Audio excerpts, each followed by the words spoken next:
Ralph actually has a video on this where he's... Can you, I would never take you to the movies because you spoiled it. But you had the Quran. I don't know what you're trying to say. I'll make that. Don't worry about that. While God Logic's pulling that up, then I'll make a different point. And the other point I made is I made a video about it that the women, if we can call them that Muslims will spend eternity deflowering. We all hear about the 72 virgins and so on. According to the Quran, they're actually Tanner stage 2. That's where that's the breast budding stage of development. So that's before they even get a menstrual cycle. And that's what Muslims will spend eternity with. So the virgins they get in paradise are actually, according to Muslims, they believe that getting a menstrual cycle is the first stage of puberty. So according to Islam and what our Muslim friend just pointed out there, every Muslim man will spend eternity as a pedophile. So Islam, according to your friend here, is the religion of infinite, literally infinite pedophilia. Thank you. If you're saying, hey, I let this video. Stay clear of any clouds. Surprise.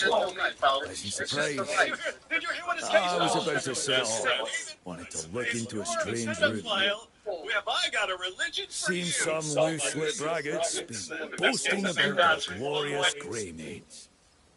You've heard the rumour as well? Why not come along then?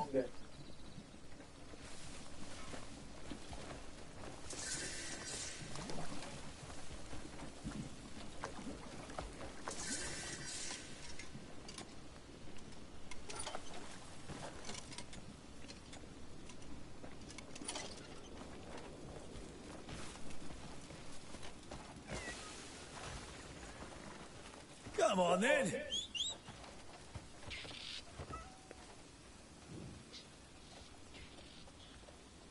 What's troubling you?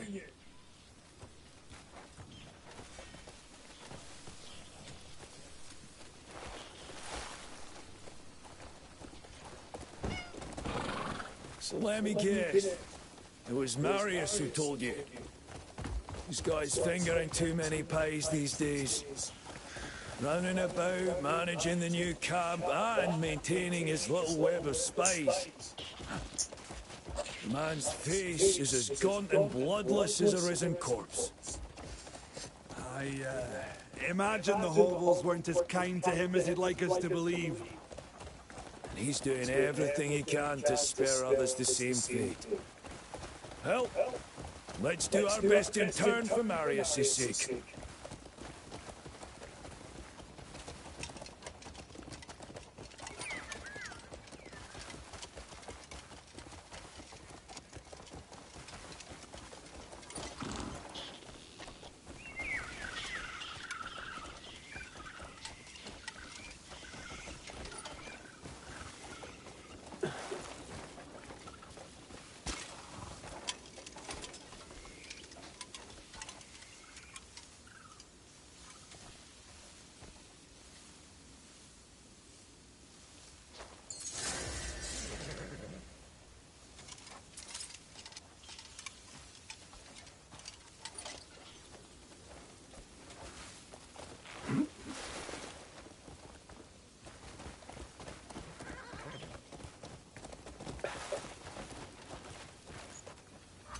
Every night, their faces haunt me dreams. The bottle again. I told you to quit the drinking before it drowns you. Ryan. Boulder. Ancestors! Oh, by my one good eye. Boulder! You both survived. You're... Ryan. I knew you were alive. I knew it. I couldn't die and leave you all behind. I knew the Gleaming Gabber had to be you. Huh. You're one to talk. Is that how you found us? Just on some tavern rumor? It's a long story. We're seeking out other Greymaids. Found a few already. Really? Let's go see them. I'm not sure I can. What do you mean, Ryan? Every night I see the faces I failed to save. Faces soaked in blood, screaming in agony. Am I just supposed to go on living, knowing that I couldn't save a single one? I see them too. Daily. As do I. And I. Right. It can't have been easy for any of us.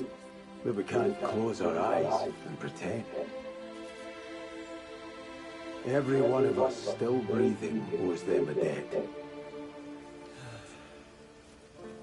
And we pay that debt with a life well lived. That's what I believe. I needed those words. More than you know. Come on, let's go. We'll carry on together best as we can. Aye. Well, that's it then. Let us be on our way.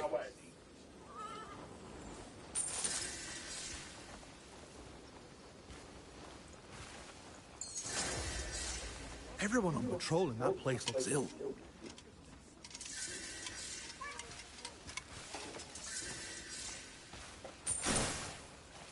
Everyone comes back from there drained to the bone.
Inviting people to Islam. Let's watch the lesson, That should everybody. be the new download video. Are This you is an important lesson. If so, It's an important lesson.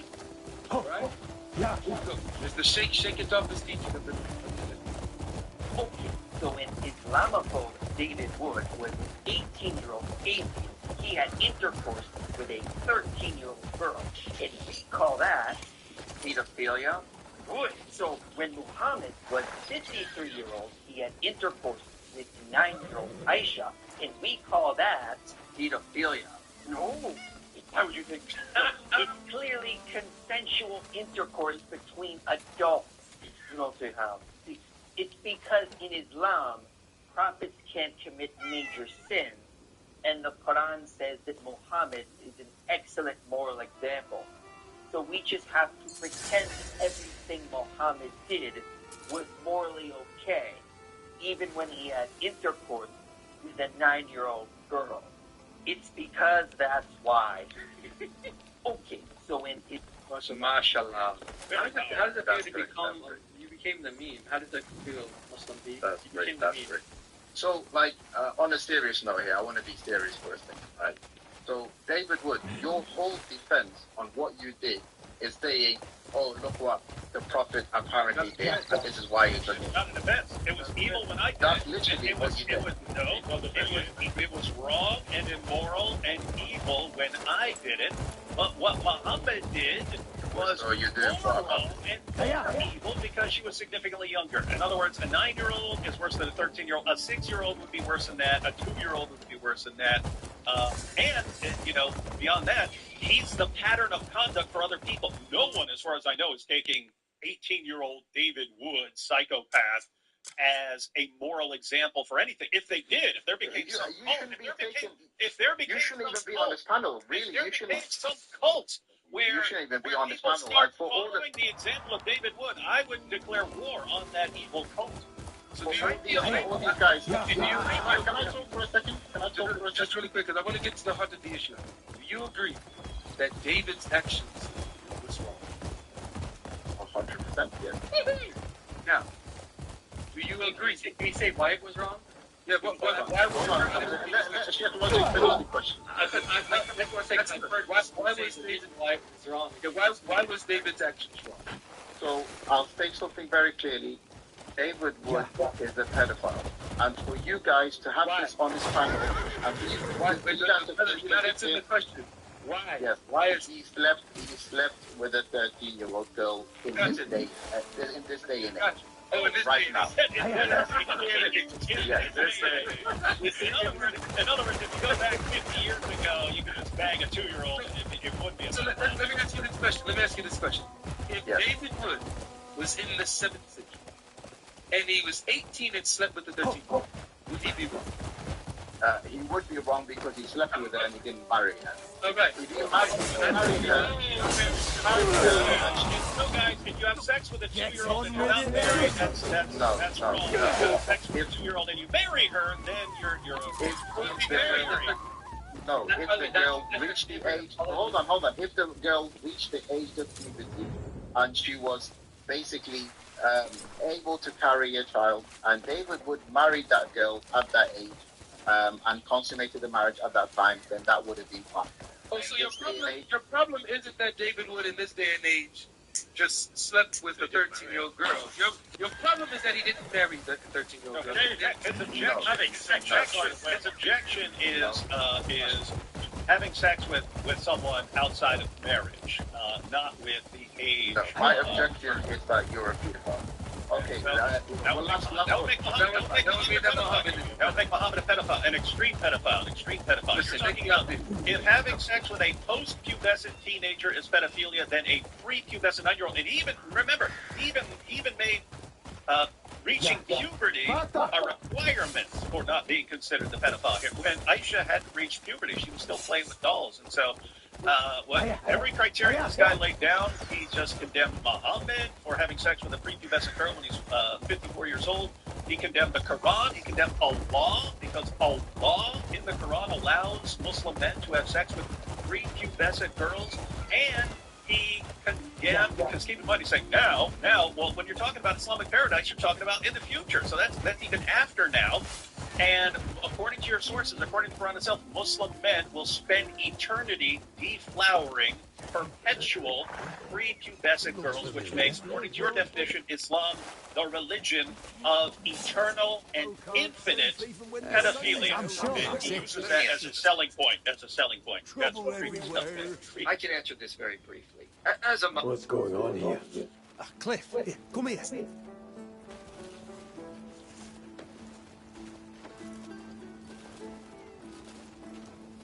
Look, bounty notices.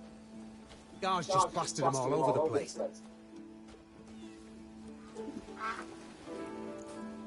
Free swords at the tavern say they're getting a nice bit of coin for them. So, I thought, why not all in a few of these fuckers ourselves? Fill our own bloody pockets. Now, see this ugly sod here? I think, no, I'm dead certain that fucker was rotting in Alcius with me. What did he say? Fuck off, you nosy git. Go on. How rude. There's loads of ugly cunts in there, but I'd know that face anywhere. What do you say?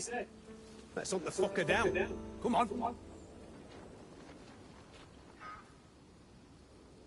That right there is Ulzok. I'm bloody sure of it. Let's nab that scrub-faced cunt.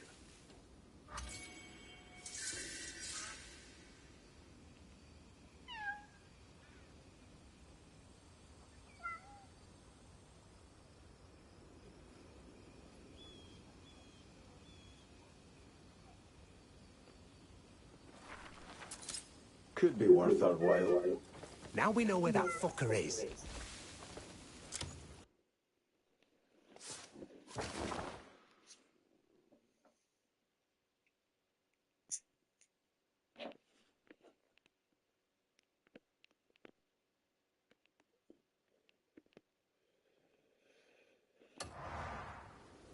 Hurry up and get on your horse.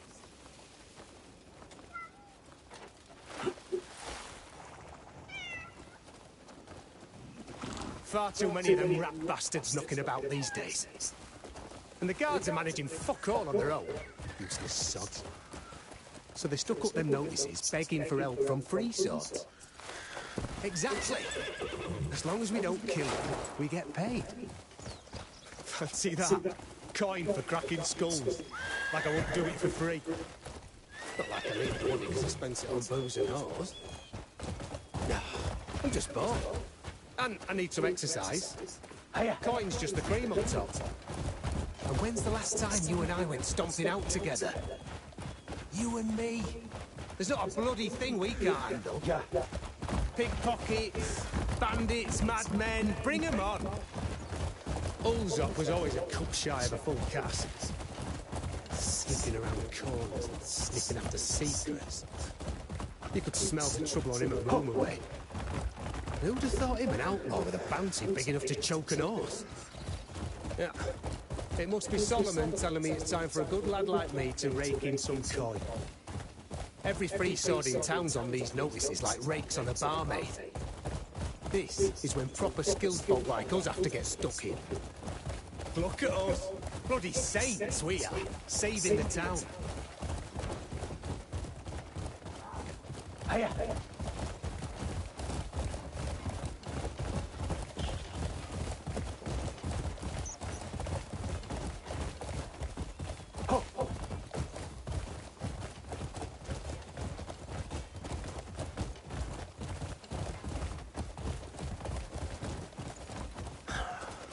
Never thought I'd be daft enough to come back here by choice. I'd rather scrub my brain clean of those freaks and their cleansing shite. Maybe you should go in alone. Now, it's not that I don't want to come with you, but here's the thing. There's no need for two of us on a one-man job. I'll go nab another notice. Don't go getting cleansed. You hear?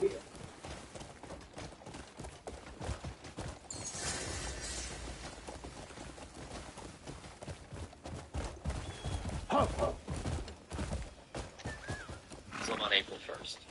I just want to say that when it comes to this, we just say, Allah knows best, and when we deal with issues like this, we just turn our brains off. Turn them off. Turn them off. Allah knows best. That is how we deal with it in Islam. Mashallah. Can I just ask you a quick question? If you're still there. He's gone. I was going to ask him who's born in Peter. just to see, like, how But to be clear, so for those who are probably not freaking catching on to what's happening here, notice David Wood is not defending his action back then. Is anyone here or anyone in the chat defending? No, nobody's defending. Nobody's defending this. Not even David Wood himself. Show your All paws. of us. No, notice where we are. Every last Bravo, one of us, just pass including on David through. Wood himself, condemn the actions You that can't he did. just barge Disgusting, in. it was evil. It was sinful. And guess what happened? Look at the chat. Everyone's saying no. Yep. Nothing.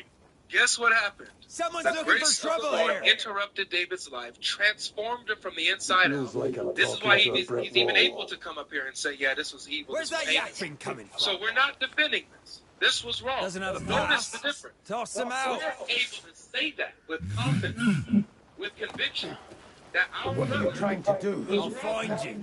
Kick He you is out able to say yourself. with conviction. This was evil back then. Our I guards are condemn all that. over the place. The Muslims, on the other hand, cannot do that. Muhammad did worse than what David did. 54, 9-year-old. Consummation.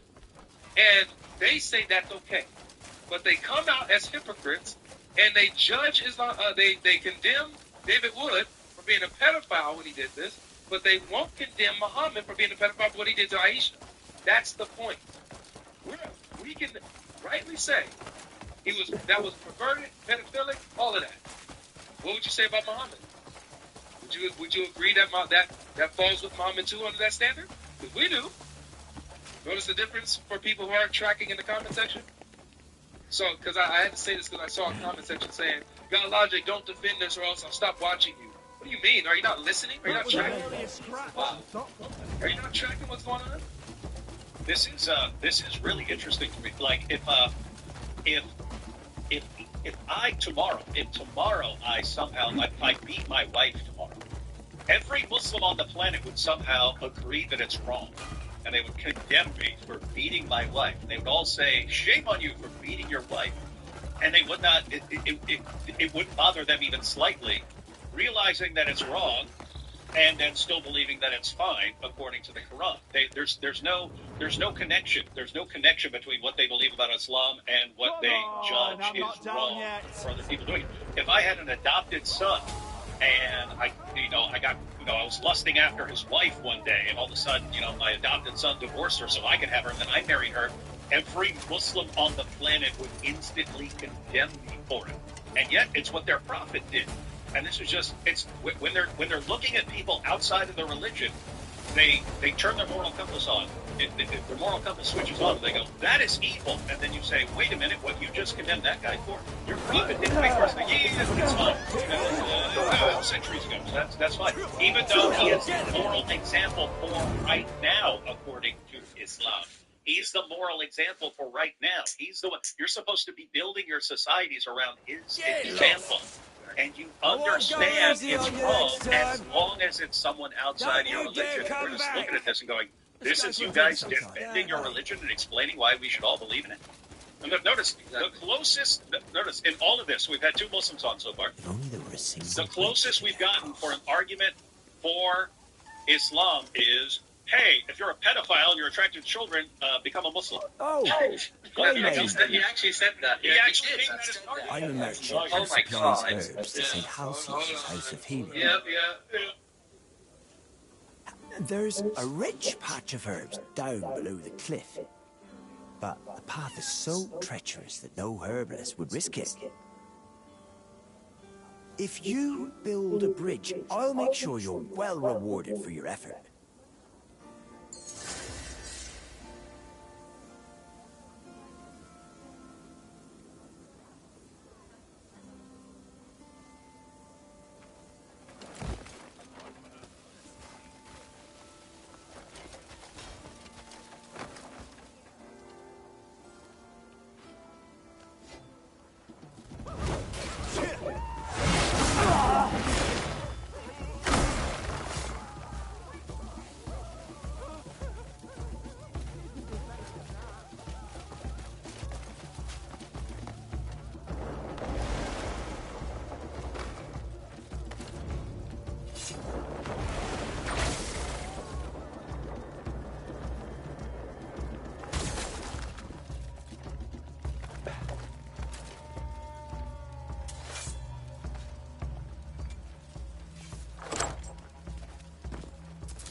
Yeah, you gotta get that. How to come out Dude, now.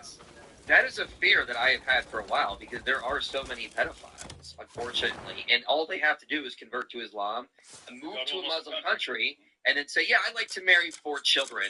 But you know what? I think I'll marry them and then I'll divorce them in a couple months and then I'll marry some more. You could do that. If you were a wealthy, evil, disgusting human being, you could do that. And Islam would sanction that and call you a saint for saying your shahada. That's how messed up a religion is. Like, this is So what? You guys repeat what he said? Oh, he made like a pitch for. Yeah, he made a pitch. He said, we have to go back with it. he said, if you're a pedophile, Islam is the religion for you, and you should convert to Islam. Yeah. Yeah, so David Wood should convert to Islam because Islam agrees with David Wood's behavior, basically. Even though David is calling it evil, Yeah, he he's still not thinks that doing it's an it. appealing point to bring him into. So the reason why I knew to ask him why it was wrong is because I've actually heard Muslims say that very same thing. They've actually talked about David's actions, and they said the reason why they think it's wrong. It's not the reason why everyone here thinks it's wrong. It's because he didn't get the parents' permission. That's why they say it's wrong. Because they didn't get the parents' permission to properly marry her. That's why a lot of Muslims are saying that's why it's wrong. Because not because of the age or because of none of the things that you're thinking. That's why it's defined why they think that something is good or why they think it's bad. Because it typically is not the same reasons that we're thinking of in terms of why something is good or bad. Good stuff. We got a big super chat here. Code says that David would do them. They can't condemn you without condemning their so-called prophet. Keep Matthew 28:19, gentlemen. That's between you and God. And I mean, by the like on a very serious note here, it is absolutely amazing to me that their defense of Muhammad now is, but David, you, as an 18-year-old atheist psychopath out on bond, waiting to get locked back, You're testing my did patience. things that were almost as bad as our prophet. Get out of my sight. Almost. But wait, I'm this. So, This 18-year-old D. Wood, you say, but our prophet was only, a little bit worse than that guy. That's nice. And that somehow makes him the greatest man who's ever lived. What planet are you guys living on? Weird stuff, man. Weird stuff. Let's read some super chats before we bring up our next guest. Let's see, we got 12 in the house. He says, shout out to my favorite guys, GL and IP. Can't wait to learn more about Jesus on my newfound journey. Hashtag Muslim convert. And this is the guy that I mentioned earlier, guys. Who, Yes. He's been coming to the streams. And then finally, was it last night? Yeah, it was Monday night. Monday night, he got us an IP stream, came up and invested and he gave the money to the Lord. He left us alone. Praise God. Yeah. All right, so shout out to you 12. Oh, I gotta double check Go easy on you next time. Guy says, Quran Don't you 548 dare says come Christians, back. Jews, Muslims should follow go for their a own drink sometime. religion/laws. 929 says Muslims should fight those who of the scripture until they join Islam or pay jizya. Is this the contradiction? Let me hear you guys' thought. No, I don't think it is because the Quran is assuming that those laws are in line with the Quran. That's the thing. The Quran is like, yeah, you need to subjugate these people because they're not keeping their own laws. I don't know if you guys have a different take, but that's my initial take. Unless you guys have something I'm missing. All I would say is the Quran seems to know about these things, and it's like, oh, okay, we need to write something about this so we can have different rulings for different times. So you got Surah 2, Ayah 106, where it says, hey, there's this thing called abrogation, and so the Quran kind of gives itself the right to change when things apply legally speaking. So the way I see it is just that at some point 548 was true and legally binding, and then 929 happens at some point, presumably later. That's how I see it.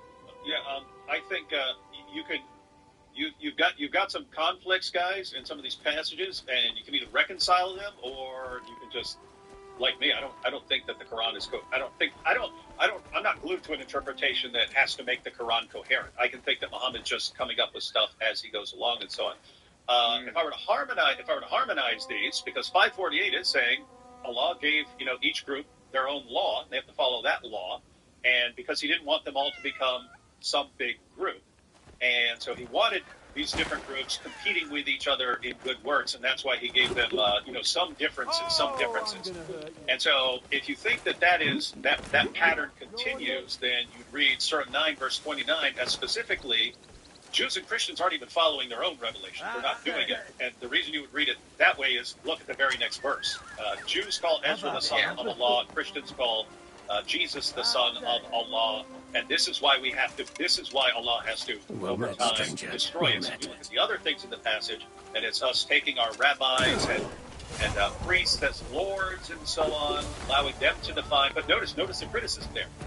We listen to our rabbis and priests instead of what Allah has said. So I think you can read 929 in context of that. It's just like it's too late for the Jews and Christians. There's too many of them who do all this shirk stuff.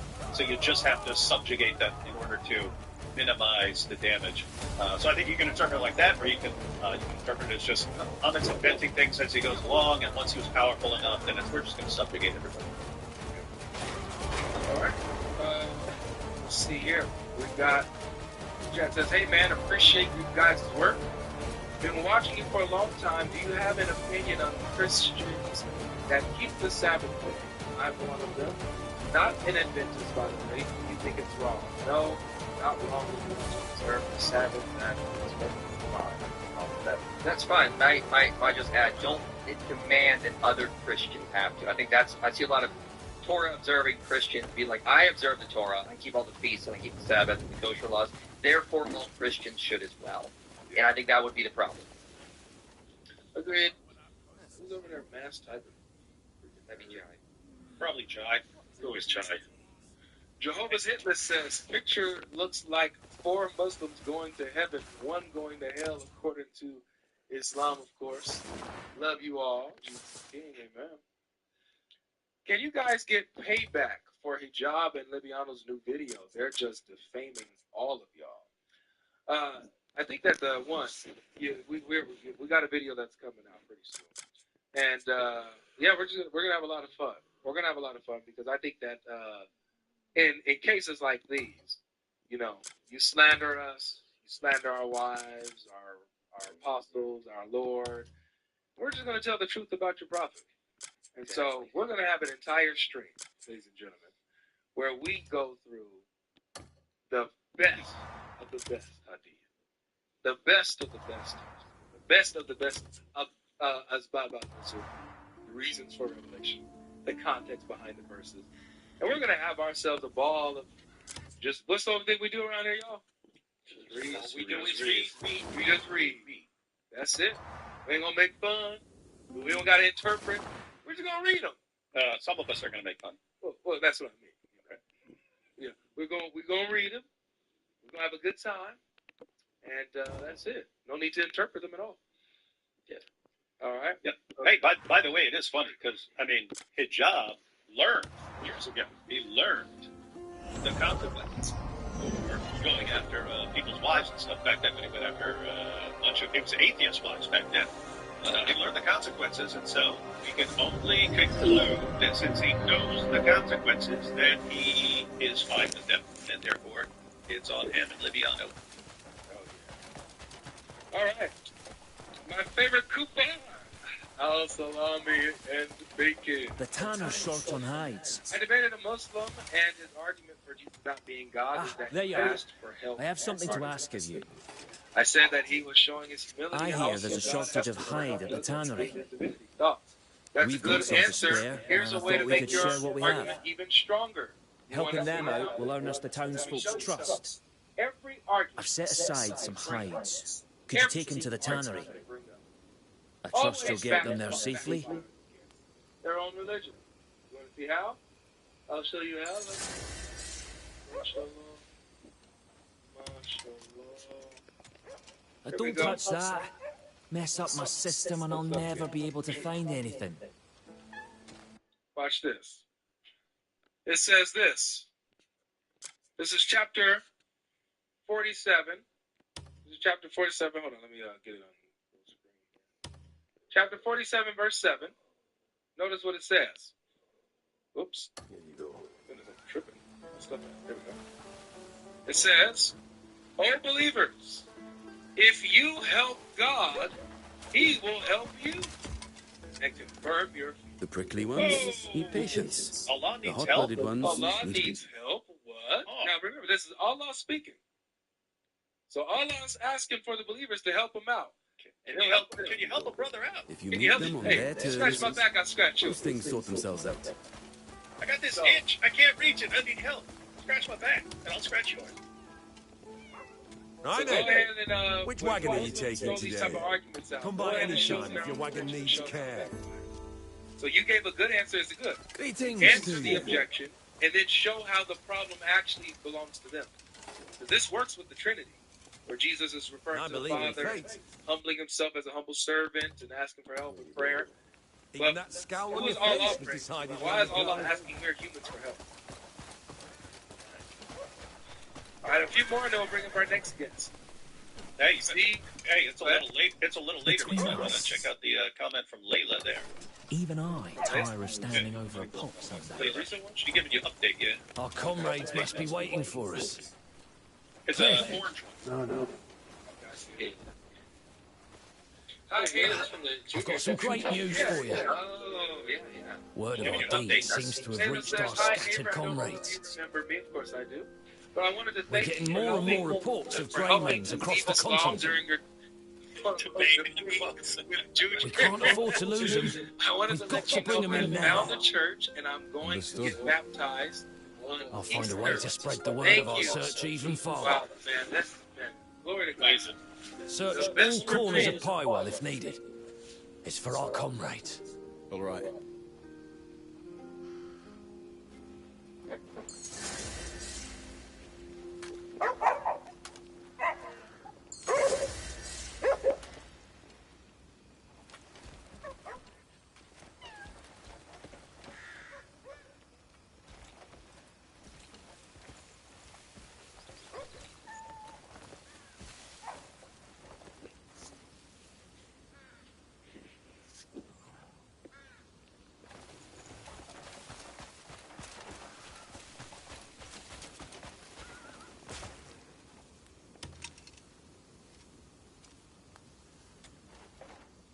I was about to ask you when you were heading out.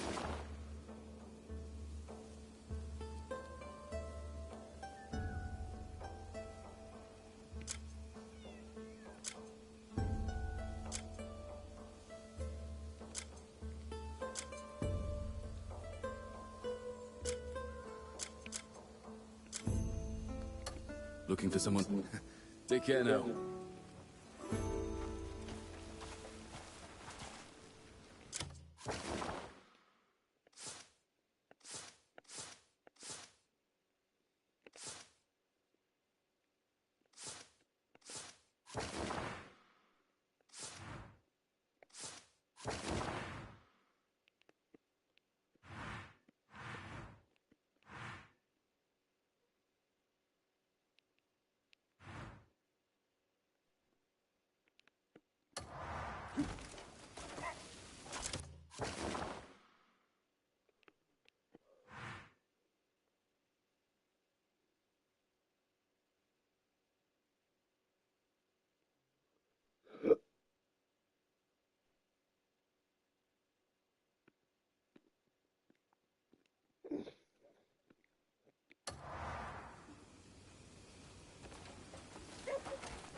Well met, friend.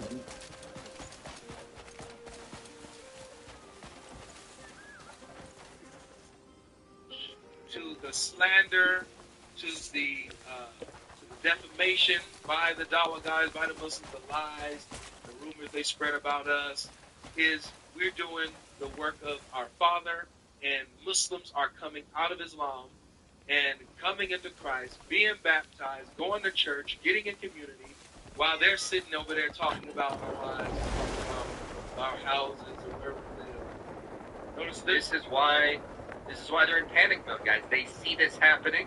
They don't know what to do, so they think if they just attack us personally, it's going to fix their problem. They just make themselves look like insecure little children. Meanwhile, we're actually doing kingdom work over here, and it's bothering the hell out of them. They don't know, like rabid dogs back to the corner of their room. They're just throwing up rods over their heads, really. Like, the Lord Benjamin's mind says, Lord, we're not worried about anything that he doesn't have to say. What we're going to do is respond with the truth. Like Avery said, we're going to bring out what they're... So, you guys want to talk about this topic? Okay, we're not going to get personal. We're going to talk about your wives. We're going to go on this or that. But we will talk about what the prophet did. Kind of like the whole thing with David. If you guys want to talk about this here, okay, we'll talk about this here with your prophet. And now we have Muslims leaving Islam, escaping the chains of Satan, and coming into the arms of the Lord Jesus Christ. Praise God. Beautiful. Beautiful. Beautiful. Beautiful. Sherman J says, heard a sheikh tell Sneeko, if you fear Allah, you wouldn't condemn Epstein. Wow. Wow. Wonder why he said that. Yeah, I think... Sounds like we have his Epstein dilemma. Gonna need a... Go ahead, David, you was going to say. Oh, I'll just point out, I made a video pointing out that Allah's paradise makes Epstein Island look like a total joke. I mean, Epstein Island, like nothing compared to the paradise that's promised to Muslims. But it's a weird thing. You look at Sneeko and Sneeko will say, "Oh yeah, look at that. It's clearly evil when Epstein is doing it." Okay, what about your eternity? No, that's fine. That's fine. They turn off their ability to reason morally, and that is like a defining feature of what Islam does to you. It causes you to completely turn off your reasoning ability whenever you're talking about the religion and the prophet. Turn our brain up. Take our brain out of the sight. Out of the sight. We got Kashik in the house who says jizya because that's why. Inshallah. Because that's why. Because that's why. Thank you for that. Hey, it'd be funny if that became the new what's the Injil. Because that's why. Because that's why. Hey, it'd be funny to have like a battle if we can get some Muslims involved, then Avery would be surrounded by Christians and they'll be going, "What's the Injil?" And all the Muslims will be going, "Because that's why." What's the Injil? Because that's why. Let's see. Says, I just want to thank all for what you do. I know people say this all the time, but you guys helped me find my faith again. I'm reading the Bible for the first time. Just finished Genesis and this fast.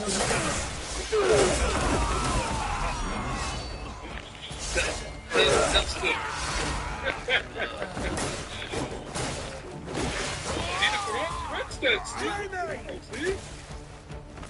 See, shake the other. He couldn't answer. He's strong as Rebecca. And so much. And then you got to get that watering. Still breathing. I'll fix that.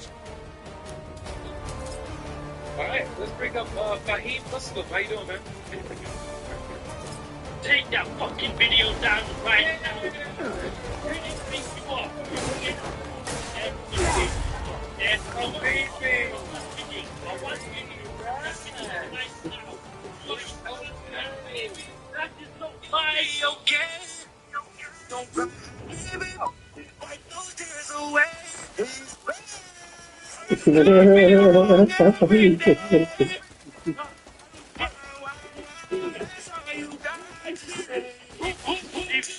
Stop lying. Stop trying. Stop lying. Stop dying.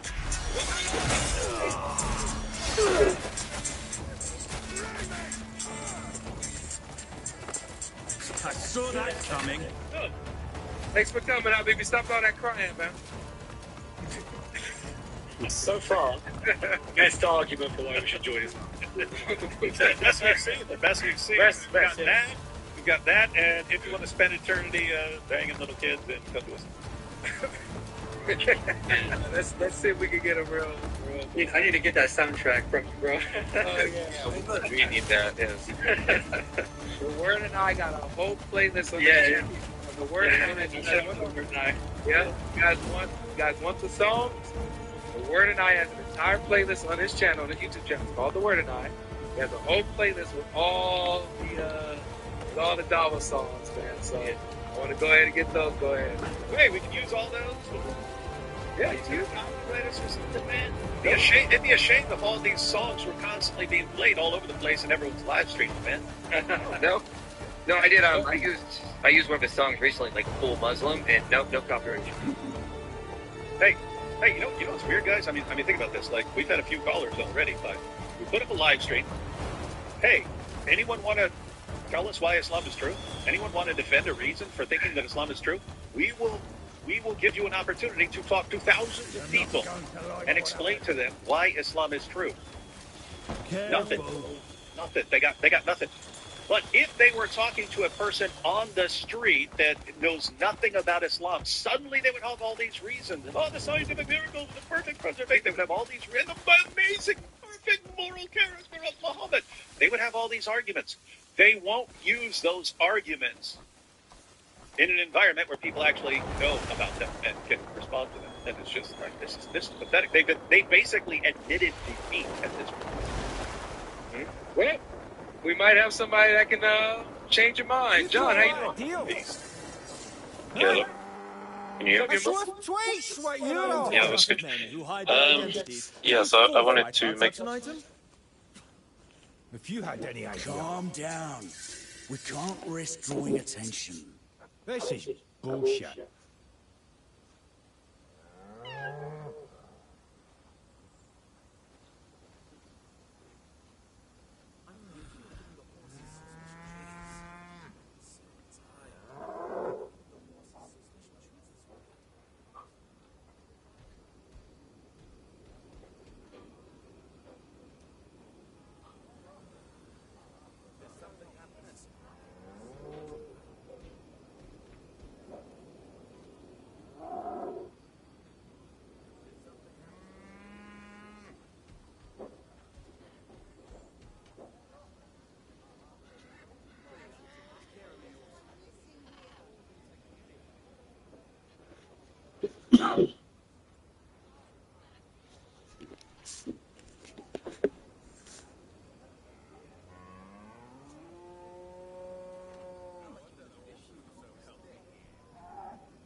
Hello.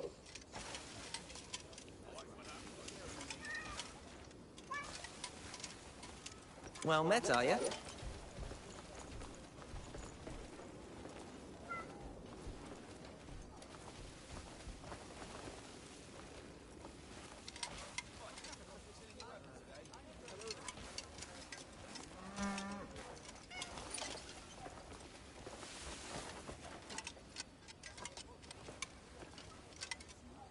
I sensed we would meet.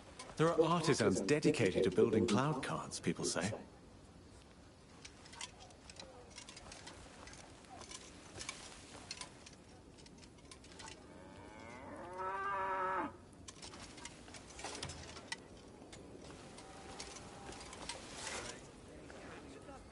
Not the wisest business decision. Oh, Cliff! It really is you! I kept telling you. They never found a body. Oh, Thank the ancestors. Oh. No. Conrad feared we'd lost every one of our fighters that night. We should have been there beside you. We camp provisioners might not be the best combat support, but... What happened wasn't your fault. Hold on. The others should be here for this. There's others. Camus, Alec, Ed and Ben are still among us. We've been helping each other out. We provisioners stick together. We were scraping together coin to search for survivors, you know? But it's hard to earn silver without using a Greymane name. But now that you're here, we can rebuild our reputation. Ben! Alec! By the fucking stars, it is you! That's a bloody fucking miracle! I could say the same. I kept your blade clean and sharp. Not like hell you'd fall with a weapon like that. I got split from everyone that day, but locked in with these fools. I know you! The ancestors must be watching over me. See? There! I knew those bears could never best you! Damn good to see you alive. Likewise. Look at us! Reunited at last. Hey? Aye, all of us together. Just like old times. There's more of us. Some of the others are gathering as well. To return to our former strength, we're gonna need you. Of course. See them all. Finally, all is right in the world again.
about the whole marriage thing and the Age of Aisha and whatnot. Wait, you are Muslim, right? Yeah. Okay, I would rather you give us a reason why this is wrong. Yeah, you said you're a revert. You're a revert. Something must have convinced you in your life. Yeah, it's mostly internal contradiction in the Bible. So I don't need to. There's a long religion for that. Yeah. Yeah, the Bible can be two big problems here. One, the Bible could be the most contradictory book in the history of humanity. That would not give you any reason to think that Islam is true. And so that's a big argument. But to me, two, the Quran affirms the inspiration, preservation, and authority of our scriptures. Therefore, if our scriptures are contradictory, then Islam is completely incoherent, and you should have gone to basically any other religion on the planet, apart from the one that actually defends the scriptures, that you have a problem with. Well, we know the Catholic Church added, or the Church in general added some verses into the Bible. They said there was three in heaven, Father, Son, Spirit, and that verse got taken out. Can you hear us? Yeah. What is the reason why Islam is true? Okay, so Islam doesn't is consistent. I think the truth has to be consistent, and if there's contradictions in the Bible, then we can't be the truth. But in what way is Islam? Are you saying the Quran is consistent? The Quran is consistent because it says there's one God and everyone else is beneath him, and it's very doesn't deviate from that model. So contradictions is what you're saying. Yeah, contradictions means it's a lie. So there are contradictions. Reality has no contradictions. If there are contradictions in the Quran. Yeah. Okay. Go to chapter 12 or verse 1. Matter of fact, it's okay. I'll let you.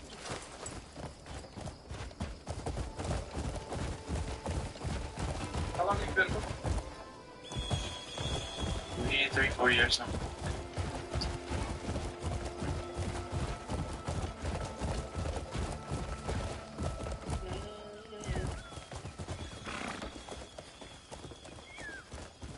Yeah, I wanted to ask David Wood a question actually, because you're a nice logical psychopath. So emotions clouding your judgment. So I wanted to get ready to. Is there anyone who can help me? One thing at a time. One thing at a time. All right. You'll hear about the I'd like bandits. for you to read this. Can you see the screen? That's right. They came barging in and took whatever they could grab. Herbs, tools, anything. There was certainly in their All of stories us are a little clues jumpy of now. understanding. But it's hard not knowing if they'll be back. Oh, it's a huge relief to know that you'll help. If they turn up again, I'll get word to you straight away. Thank you. Truly.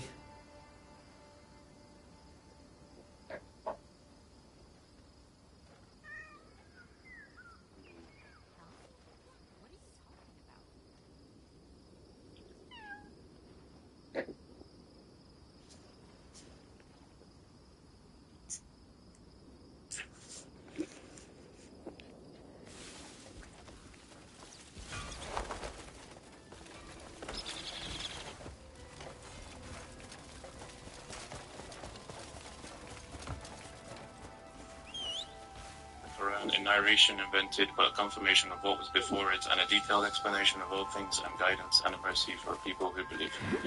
Okay, awesome. It's given us some quality.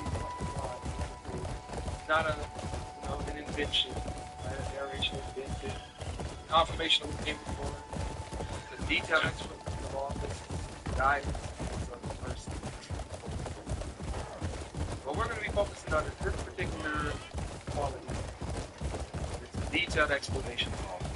Okay? In fact, I'm going to even be charitable because there's a few verses that say the same thing. Is that right? Shake it off? There is. It's Surah 11:1 verse 8. Yeah. The verses are well perfected and explained. Right? So there's chapter 11, verse 1. Go ahead. You want me to read it? Yes, it's chapter 11, verse 1. A book whose verses are perfected and then presented in detail from one who is wise and acquainted. It's pretty consistent with the last verse we just saw, right? That the Quran is a detailed explanation of everything. This one says it is versus our perspective and detail. Right? Is there another one? I think it's 1 Samuel 16. I can't take that verse. Right? Yeah, 16 verse 89. Go. Yeah. 16 verse 89. Actually, if you were to read the Bhagavad Gita, I would say it's teaching Islam as well. So that was a big thing why I converted. Just so, that. Go ahead and read this one. This is 1689. And the day when we resurrect among every nation a witness over them from themselves, we will bring you, O Muhammad, as a witness over your nation, and we have sent down to you a book as clarification for all things, guidance, mercy, and good tidings for the Muslims. Alright, what's your point? Pretty consistent. The Quran is a detailed explanation and clarification of all things, right? Pertaining to religion, I believe. Does it say pertaining to religion, or does it say all? Well, interpretation would be regarding religion. It's obviously not teaching you science. It's a religion. Well, the Quran does make claims to scientific claims, right? Does it? Well, I guess. In like non-detailed terms, general descriptions. How are things at the apothecary? The Quran isn't a detailed explanation of all things. You talk to them. Well, so today it's sure affecting the your religion for feel you, safer so already. it's talking about religion. Building trust like this always pays off in the end. That's not what these Good work. Can we agree that This will do wonders for our reputation.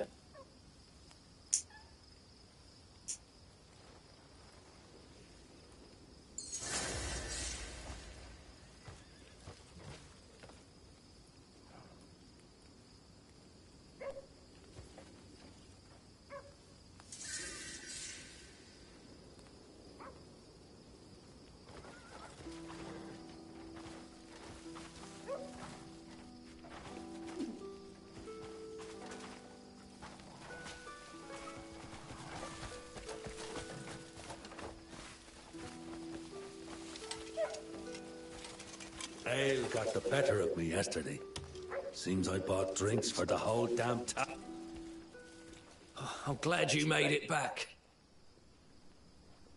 Camp's full of life now that more comrades have joined us. Everyone's already back to their work. Like nothing ever happened. We're close to having our old life again. I see. I've gathered more information on where our other comrades might be. I'll mark it on the map, so take a look when you get the chance. I'll also keep looking, till every last one of us is found.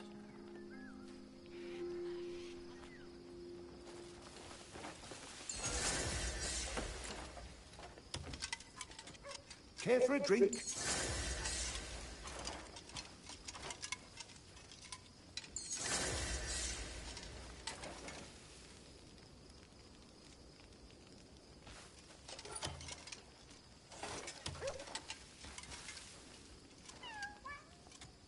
Dreamt I was being chased by some horror last night.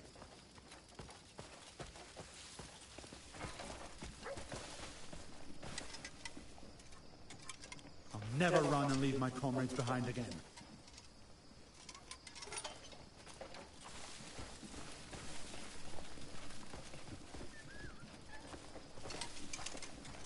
You made it through today. That's what matters. Ale got the better of me yesterday. Seems I bought drinks for the whole damn tavern.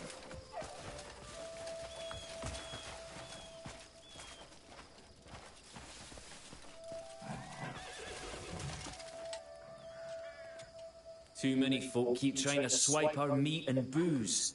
It's a real problem. Don't worry, I'm keeping your belongings safe. You could fatten the camp's funds through a bit of trading.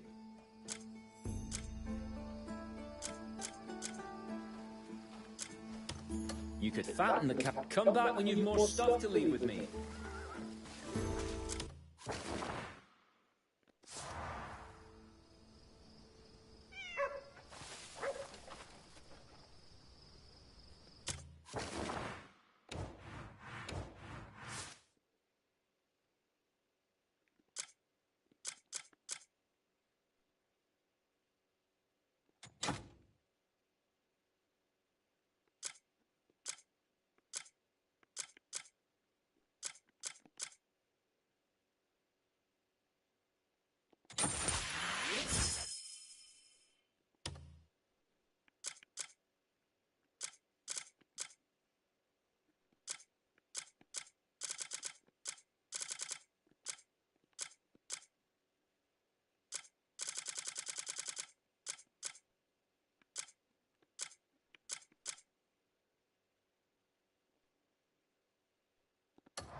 verses that we just read said that it's verses, and the Quran itself is a detailed explanation of all things, not some things? Okay, sure. Yeah, I wouldn't, this isn't what I came to argue about. But, I know, but you said that this was the reason why you're saying that the Quran is true, because it's consistent. And I'm just trying to, I mean, we showed 3 verses. There's more. Okay, yeah. We showed 3 verses that show that the Quran is a fully detailed, explained book. Right? Yeah, it says. So, now, I'm going to look at this really quick. This is chapter 3, verse 7. You can go ahead and read this one. As he has sent down to you, Muhammad, the book, and other verses. The verses are precise, they are the foundation of the book. Others unspecific. As for those in whose hearts is deviation, they will follow that of which is unspecific, seeking discord and seeking an interpretation suitable to them, and no one knows its true interpretation except Allah. But those firm in knowledge say, we believe in it, all of it is from our Lord, and no one will be reminded except those of understanding. Now, we had 3 consistent verses that were very clear, verbatim said that the Quran is a detailed explanation and clarification of everything. Fully detailed book. But this verse says that some verses are precise, and there are other verses that are unspecific, not clear. So, it can't be both. The Quran can't have verses that are unspecific, unclear, undetailed, while also being a detailed explanation of all things. And it could have the detailed explanations as well as vague verses. Yeah, so again, can it be a detailed explanation of everything while having ambiguity, verses that are ambiguous and unspecific? The clarity, well, obviously it's down to interpretation, how you want to see it, but to me the clarity refers to the core of the religion. Remember what Surah 11:1 said? It said the verses are perfected and then fully explained. So every verse in the Quran should be fully explained. Some of them should not be elusive, as this verse was. This is a paradox. No, it's a detailed explanation of all things, and I think that means all things pertaining to the religion, all the important things, which is basically Sheikh Logic also cited Surah 11:1, which said its verses are well perfected and then fully explained. This verse says some of the verses are not explained, they're elusive. Yeah, but there's in the Bible it also Paul also says, we understand in part, and only God knows all the truth. The Bible, which you said is not true. The Bible doesn't help you. Your Quran doesn't say you understand in part. The Quran says that it is a detailed explanation of everything, not partly explained. Everything is explained. That's what it says, right?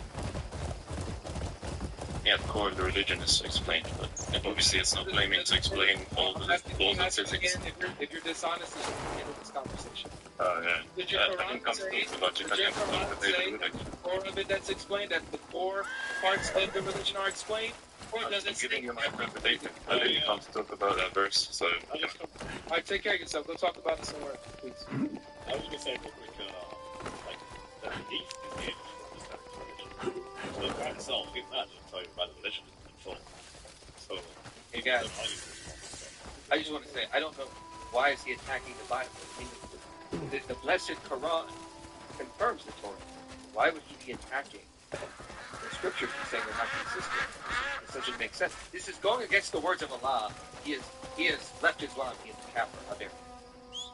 Yeah, I think what David said at the beginning there hit the nail on the head. Like, he came in saying, well, the Bible's X, Y, Z, but then he said the Quran is consistent and has no errors in it. It's like, well, the Quran confirms the text. So, I mean, yeah, that's... To be fair, he also said that the Bhagavad Gita as well is also, like, teaching Islam too. So, he's I'm sure if we talk more a little bit more, we find out that he's not your standard Muslim. Yeah, that seems, he seems someone who, like, I mean, unless he's going in, like, a weird direction, but it seems like someone who bought into this whole scripture ago. Hey, look, your Bible's all weird. Okay, what do we, I'll become a Muslim where everything is consistent and never bothers to look into anything.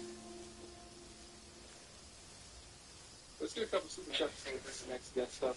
Casey Kupenhouse says, the A team of apologetics in the house. God bless you. Yeah. Word about said, nah, this is great stuff. I'm a big picture. To that point. Ladra says, blessings in the Lord Christ's name. We saw a bit of Cat vs. Uthman. Ladder is teaching new Dawa lies. How to address this issue. Thank you. I only saw one little clip of that. I'm assuming he's talking about Captain Azari. Yeah. I only saw one little clip of that, and it was Sheikh Uthman saying, "Oh, it's not confirmed that Muhammad had sex with a 9-year-old girl." I've got everything set what I've done, and there's a fair bit I As far as how to address the issue, anytime there's a lie, you take a clip of it and you expose it. And that's true of. I mean, it's to different extents, but at the end of the day, all the Dawa guys have to lie. But why give all this to us? Yep, to keep y'all Muslim. A gift from the Greymanes. Thanks for looking out for us. We've had orders piling in, and we're almost out of leather. If you ever need our help in the future, just say the word.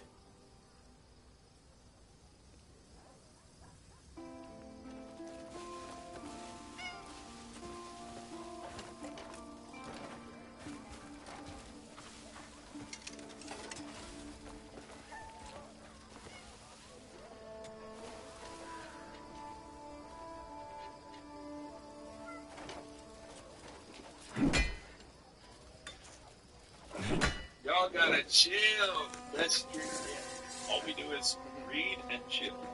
That's it. Hey man, why is Avery's wife? Okay, so we got somebody paying jizya here.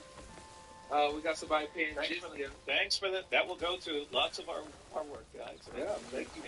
Appreciate that. Appreciate the jizya, man. Bro, look, it's gonna be a good time, guys. We're gonna get into all the stories about Muhammad's wives and all the different stories of You're talking about Muhammad's wives. You're talking about his wives, man. What about the men of Al-Zut passing Muhammad around all night long? Yeah, he's touched up by the one time. This is all I've ever wanted for life. Look, we're gonna have a good time, guys. I'm just saying that there's a lot of accusations about Aisha. You know, like we talk about Aisha in a different context, but there's a lot of accusations about Aisha with some other men as well.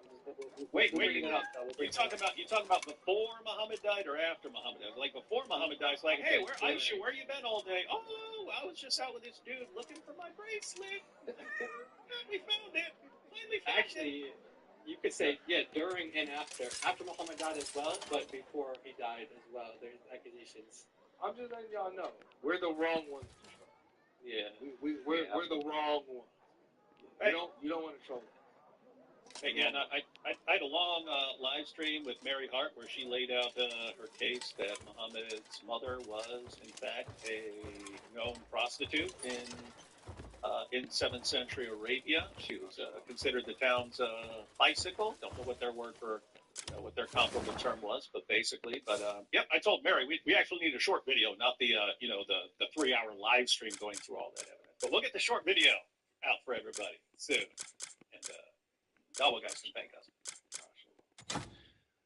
The infight Dawa during the last live stream, amazing. Watching Abdul see the absurdity of his stance.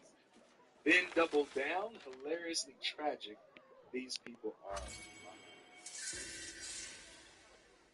Question for Chef Logic.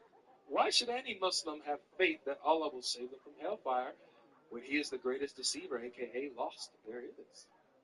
How can I know that he isn't lying to them? That's the same. Didn't one of the companions of Muhammad have the same problem? Abu Bakr. Right. Abu Bakr, huh?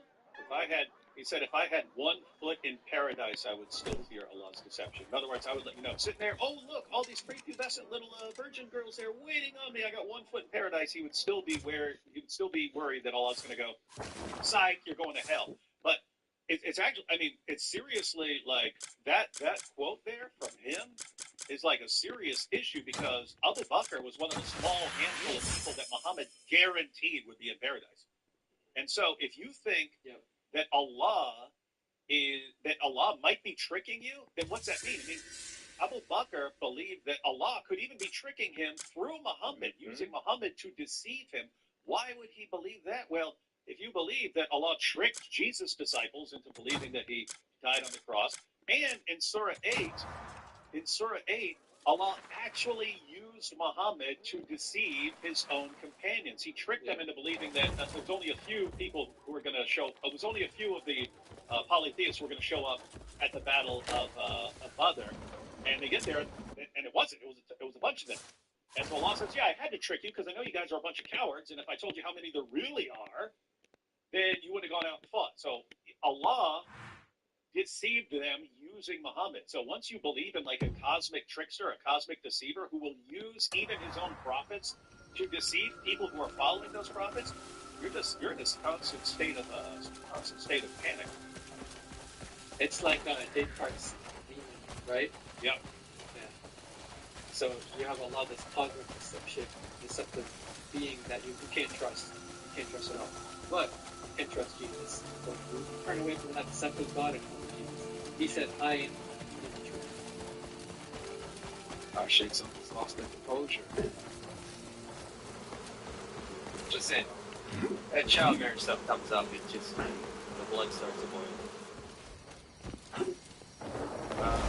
We got Sosa saying, hey David, I want to give you Planning on drinking yourself to an early watching grave? the video about your son. Quit sulking and get to work. Beekeepers don't care. They even offer me mead. We didn't survive that night, so you could be some layabout drunk. It's how we roll. We take the hate and we make lemonade. We make haterade. When life throws hate at you, make a nice tall glass of haterade. Is that right?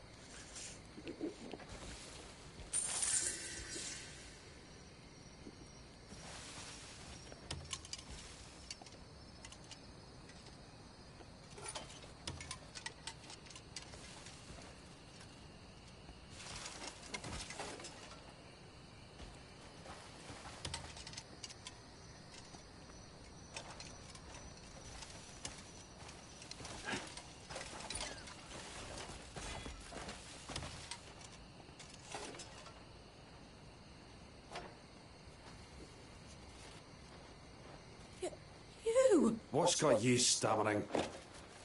You bastard! You're alive! What? How can this be? You... Is it you? Or your ghost come to mock Your us? stench would ward off my spirit. It really is him. Ah, Matilda! More mead! This calls for a celebration. Enough, you drunk! What happened? We thought you were dead. I got lucky. And what of you? I thought I was done for when the black bears surrounded me. But Lucius tore through their ranks and carried me to safety. Just what Greymans do for each other, isn't it? We ended up in the woods, found our way to this apiary. Been here ever since. It's good to see you both safe. Have you found anyone else? Aye. We even got ourselves a camp. You two should join us. Of course. Do you even have to ask? No more moving boxes of bees. You didn't move a single box. Oh, come on. Don't be like that.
bit true.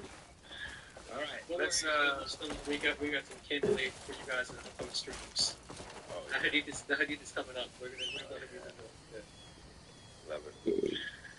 All right, we got Kazim in the house. Kazim, you're on stage.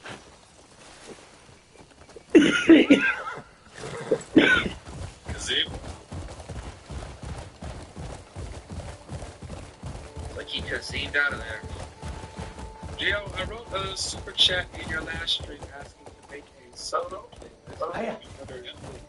Yeah, one second, Kazim. Yeah, so we are actually doing that. We're gonna. So Salih, guys, is another Muslim who recently left Islam on our stream after coming to our platform for weeks. Yeah. He kept coming up trying to refute us. He kept coming up, and he was like he was seriously trying to refute us. And it got to a point where we compared Muhammad to Joseph Smith. So next stream he came back and it was considering Christianity now. He hasn't confessed his faith just yet, but he's always watching studies. We'll get a testimony out of something. So, but yeah, we're going to make a playlist of the times he came up and the attitude he had, and the arguments he was bringing, and his transformation. We're going to do that. We're going to do that. Right, 100 at the level. Hello, guys. Steve, you there? Can you hear us? Yes, I'm there. You guys can hear me. Yeah, we can hear you. So, guys, first I want to say I am not a scholar. I want to explain to you that I was a person who was atheist, okay? So I want to tell you why I became a Muslim. I became a Muslim from atheism. So can we agree that there is only one God? We can all agree there's only one God worthy of worship. This is something that even the Greek polytheists, the pagans like Plato, had come to a similar conclusion before even the time of Christianity. Right? So we can agree that... The polytheists came to the conclusion there's only one God. Well, no, there were some Greek philosophers like Plato. Yeah, I just wanted to get it out of you. Make sure I understand it correctly. Oh, sorry, my English is not that perfect. But I'm just saying, we agree there's one God, right? The reason I revert to Islam from atheism is because if there is one God, Islam is the version of the three monotheistic religions that has the most respect for God and is the most monotheistic of the religions. That is my basic claim for Islam. We have the most respect for Allah, and we are monotheistic for it. Why do you disagree? John disagrees. You guys disagree? John, why do you disagree? Well, I'm first thinking about, because you're talking about Greek philosophers and Greek gods. So, different from these Greek gods. He has two right hands, he's got a shin, he's got a physical body. And he is a lord in Super 19. Yes, he is. When we have God with, this is Salafism. This is Salafism. I don't subscribe to that, so I refer to Shiism. I am not Swiss. So I don't believe Allah has two heads. You mean you think it's a metaphor? Yeah, it's things like trying to turn Allah to a human being is the same thing that the Christians do. So we don't have to follow that. Also, the Sunni Muslims' conception of God is just like the Christian conception of God, right? That's what we think. No, it's not a one-to-one. So the Christians believe in incarnation of God, but the Sunnis, what is funny to me about the Sunni, they will say, oh, that God has these weird traits. But don't think about it. Don't even try and picture it. We agree with you on that credit, Steve. Yeah, they say don't imagine it. Don't imagine it. Yeah, so they say, yes, Allah has the two right arms, and he has this, and he has that, and so on. But don't imagine it. Like Abu Layth said, he got in trouble, but he said it's too late. As soon as you actually tell me about all these bodies, once you describe it, you already imagine it. Don't say yes. We're all in agreement that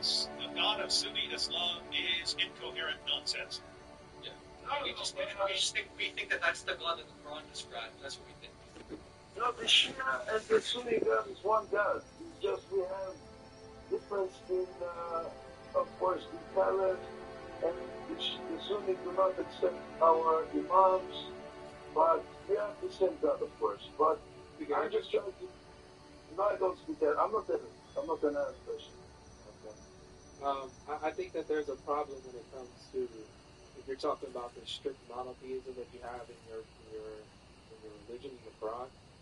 As Sheikh Adolf, my counterpart who also said it, Shahada the first, he brought mention to a chapter, Surah Maryam, verses 63 and 64, where if you look at the verse, Allah, you agree that the Quran is the verbatim speech of Allah, is that right?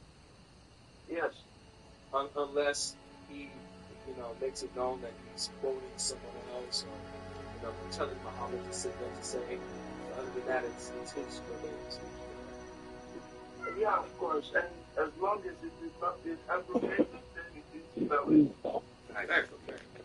So there's I want to get your thoughts on this, because this seems to break down this idea of strict monotheism in the Quran.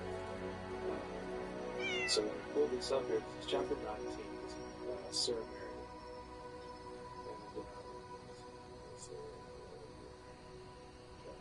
This is what it says here.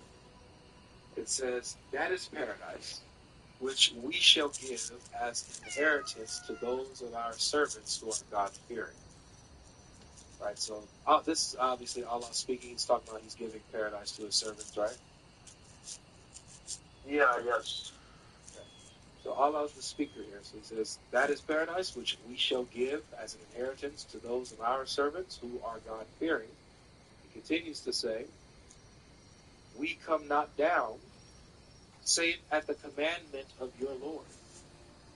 To him belongs all that is before us, and all that is behind us, and all between us. So Allah continues to say that he doesn't come down, except at the commandment of your Lord. So it seems like Allah has a Lord giving him commands when he's allowed to come down.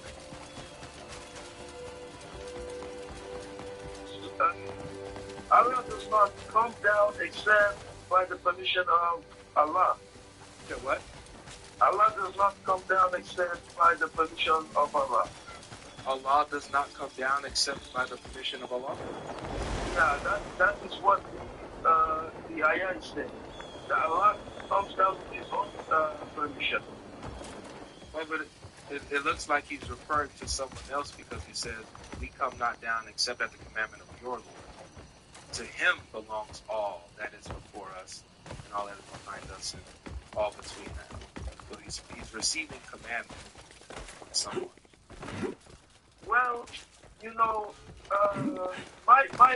I would have to say that this looks like metaphorical speech, almost kind of pointed.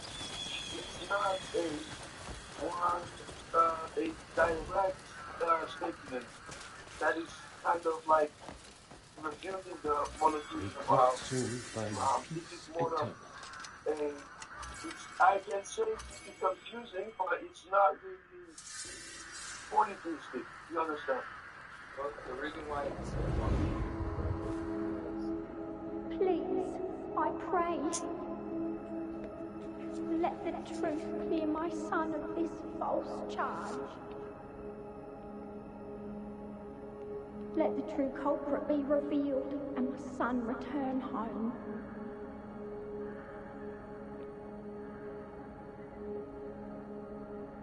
May he come back unarmed, safe in body and soul.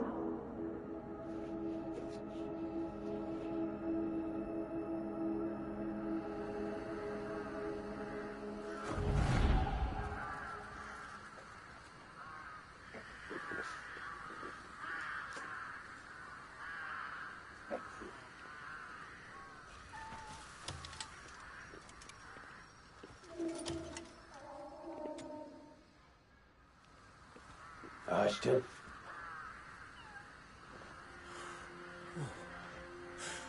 Your spectre stands before me.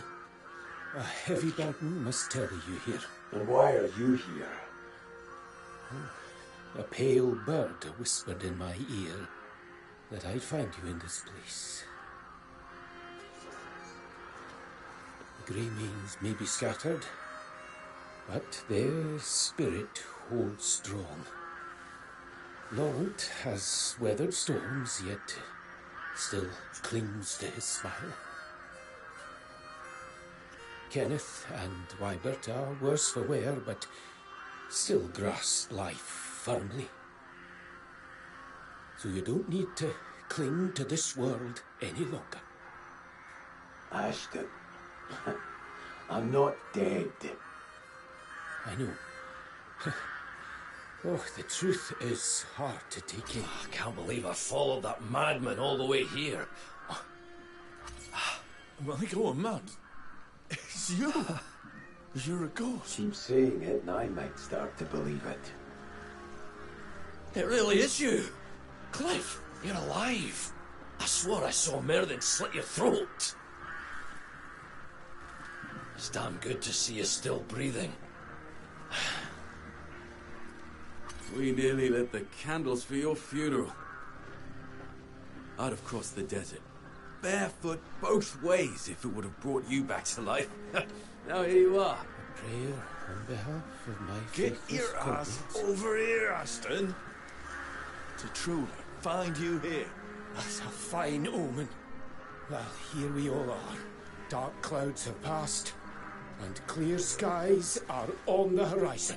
Well, that's a sign we should seek out other survivors. Many of us have already gathered. We've got a new camp. Great minds, as they say. Am I right? The bonds between Greymanes are indestructible. I've got a long list of fuckers to put in the ground. Let's be off. Reunion awaits.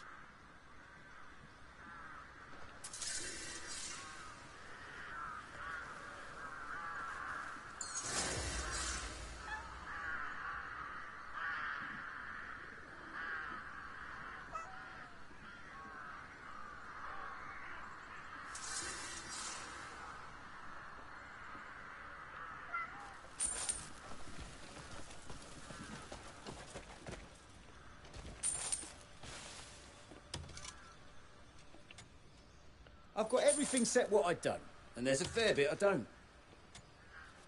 Have the tales of my wares reached you?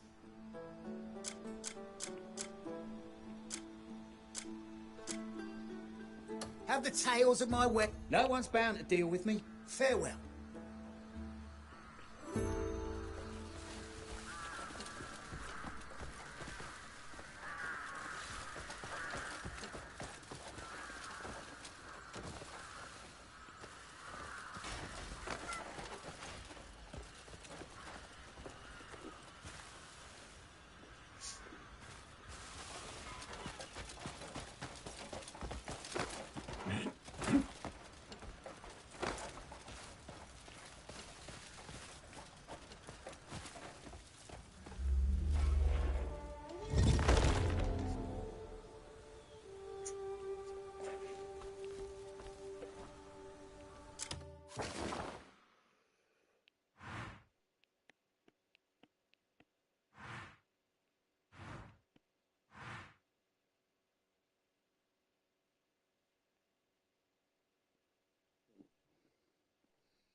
verse is clear that Allah is receiving commands. And when you receive commands, that means that you're communicating with another. There's someone else that you're communicating with, that you are receiving orders from. So obviously, the verse says that the one he's receiving orders from is the Lord, who everything belongs to. So Allah has a Lord that he receives commands from. That breaks folly. That breaks folly. The word thy Lord, what does it mean? Your Lord. Your Lord. Thy is yours. Down, they say that the commandment of your Lord. To him belongs all that is before us and all that is. Again, maybe it can be a language thing. I don't see the issue here. So you don't see an issue with Allah saying that he receives commands from the Lord? I mean, aside from Allah, who else is mentioned as the person that can give him command? Nobody can give him command. Exactly. No one can give Allah commands, yet Allah is saying he's receiving commands. That's the problem.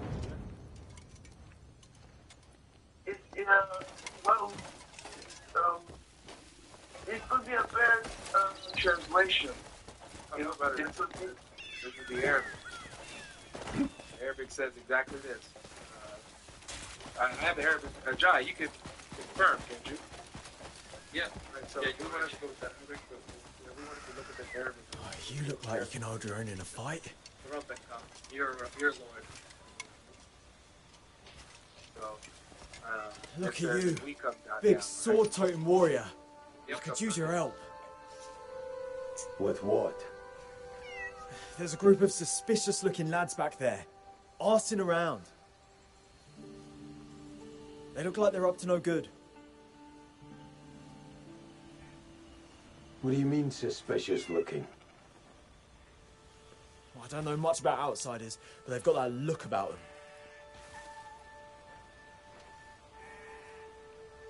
Actually, they look a bit like you now that I think about it. No need to be rough. Just a scare will do.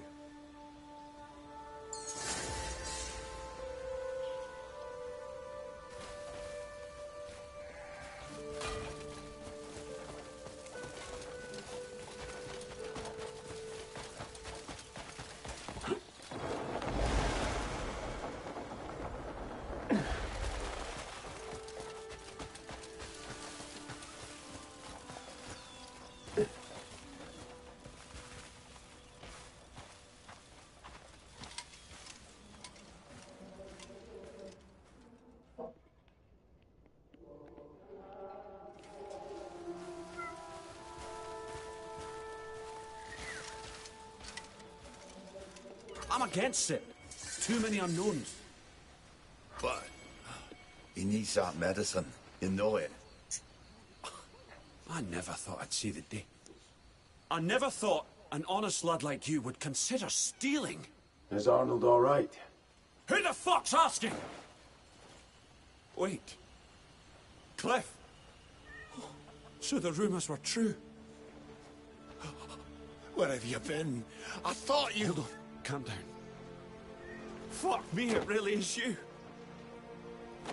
Everything's gone to shit since that night. How are you holding up? Ashamed to have you see me like this. But it's nothing rest won't solve. Honest. How did you survive that night anyway? Eh? That's a long story. Best save for another day. Of course. I'm sure things have been hard all around. Cliff. We've been pressed to break our Gleaming Code. To help Arnold, you understand. And steal from a nearby healer. I'm gathering other Greymates. They'll help. I had a feeling. It's only natural we'd start to get ourselves back together. We're not the sort to crumble to Black Bear scum. Next time, things will be different. Aye, you've put vigour back in me. It'll be good to fight once I'm back on my feet. Don't doubt it. Get to camp and heal up.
Need something in a hurry? Look no further. A mere pebble remembers the ages it's seen. I never tire of the feeling of stone in hand.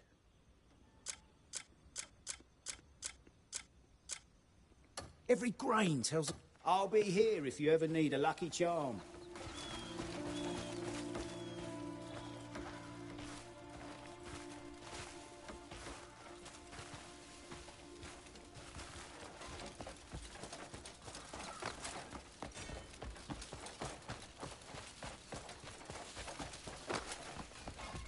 Except at the commandment of your Lord, and to him belongs all, right? That is before us, behind us, and this way and that. So that even the Arabic is very clear. Allah is saying that he doesn't come down except at the commandment of your Lord. Whoever that Lord is giving Allah commands. Let me pose to you guys this question. So, I'm not granting your point, but in Christianity also has Christianity would have three beings in God.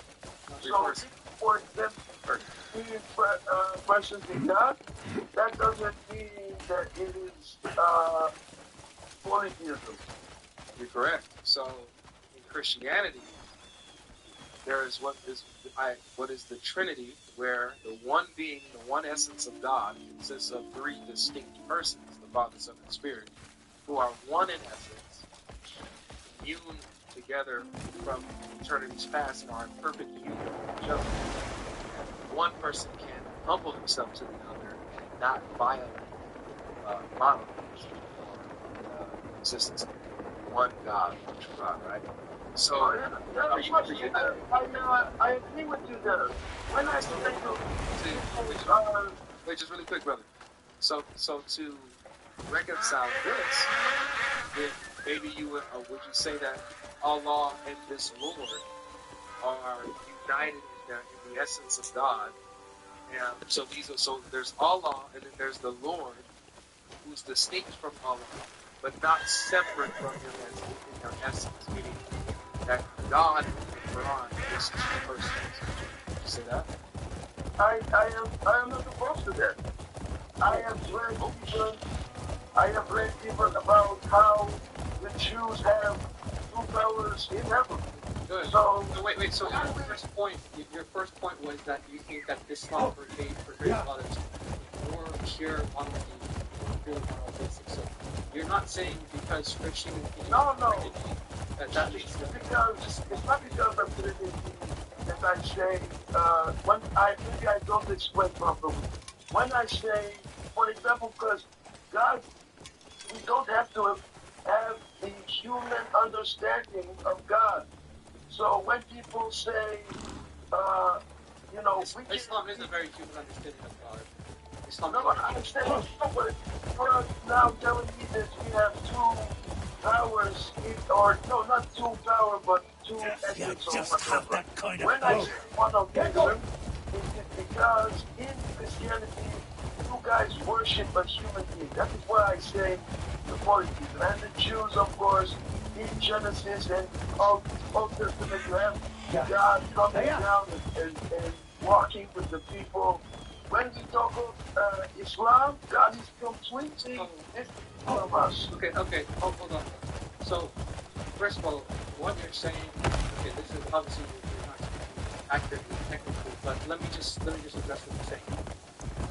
In order to know how to properly worship God, you agree that there needs to be some sort of revelation given, right? For how you properly worship God, correct? Of course, yes. Okay, so you're presupposing, I'm just grateful for saying, I'm not saying I agree with you, but you're presupposing that the Quran depicts worship of God, and that's how it should be done. And so you're putting the cart before the horse, because you need to prove that first, that the way the Quran says to worship God is the correct way, and the way the Bible says to worship, by the way, the Bible is confirmed by the verse, and it sounds long, but the way the Bible depicts how to worship God is wrong. You need to prove that.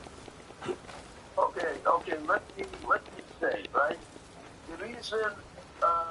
The reason I have issue with Christianity is the part of the issue I have this issue with the polytheism, and why I say Islam is the most monotheistic is the Quran is the Quran says our God and your God is one God.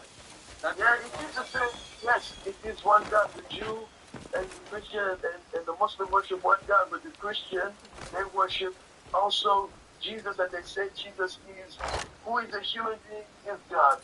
So they do not even have the two powers like the Jew. They have three people. Could I just jump in here, just real quick, because going back to what you said, like you said that Islam says that, the religion that teaches God is in the most respectable way. I really have a problem with that, because from my looking into this, if you believe that, for example, the Christians are polytheists, they think that God is three and all this sort of stuff, then that would imply... No, I think you guys are polytheists because you worship on that.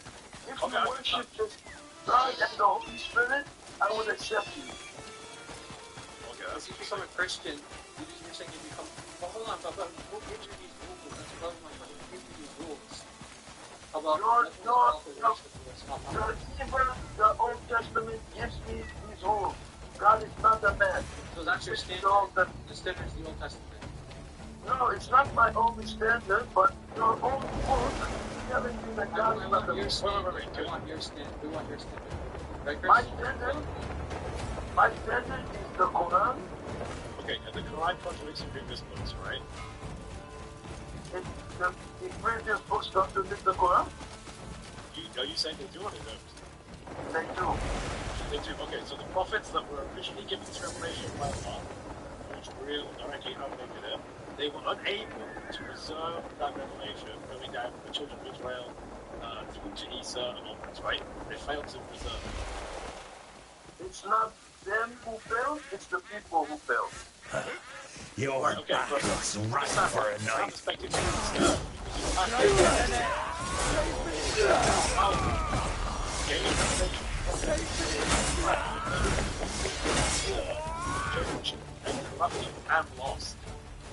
then he would actually do this. Wait, he would do this, and then not send the correction for hundreds and hundreds of years. Let's take, for example, Save me! So Isa was given the Injil. What is it you want? He then taught it to his Muslim disciples. The Muslim disciples supposedly... There were others set upon by the bandits. Message. It was very... Look to be Palenese folk. I can tell you where they are. Don't worry about me. Go help them.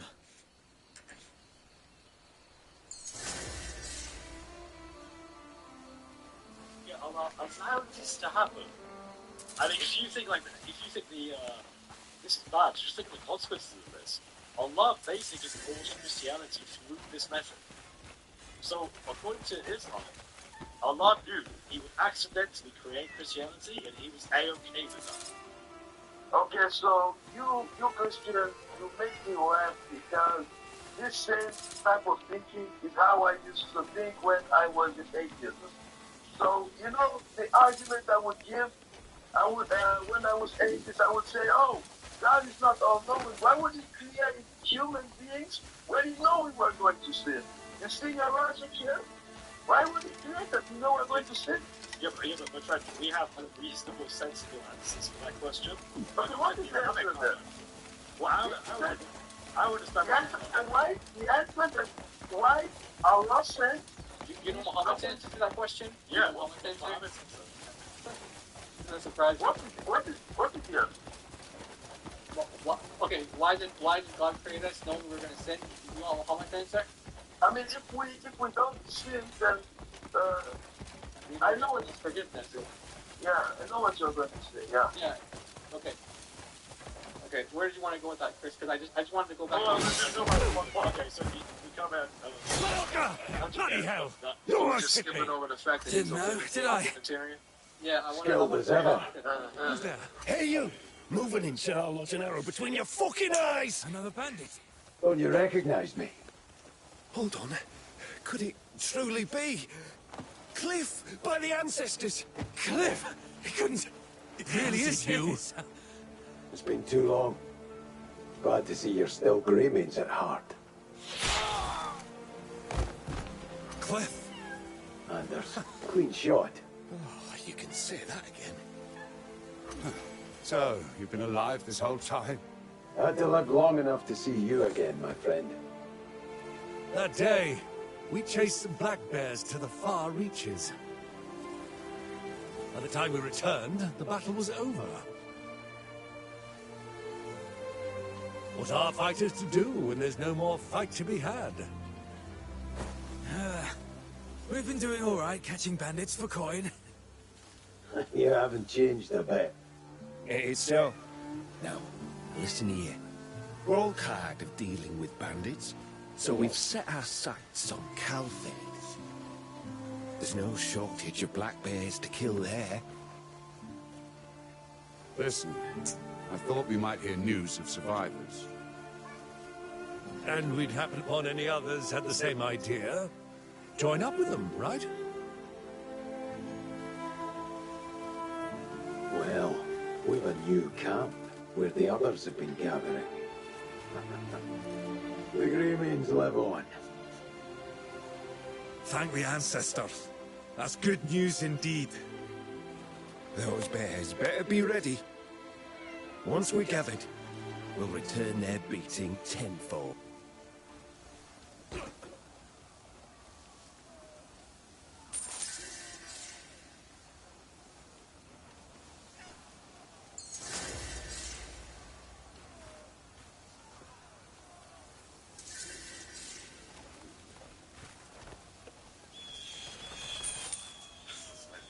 I'm just saying, like, it's crazy that you think that Islam is the most respectful of God, and yet I according think to Islam, most respectful of God and the prophets. Right. Okay, well, the prophets were failures in your point of view because they couldn't preserve their message. They all failed. It's not. When I say we have respect for the prophet, I mean that the Christians, for example, people openly disrespect Jesus. And the Christians do nothing about it. You only believe in Jesus because you think Jesus came with the Injil and the Torah and couldn't preserve them and couldn't properly educate his disciples to keep that message. You're basically saying he said it's not his disciples' fault. It's not Jesus' fault. It's not the disciples' fault. Okay, so whose fault is it then? No, It is the fault of Paul. No, the fault is Allah.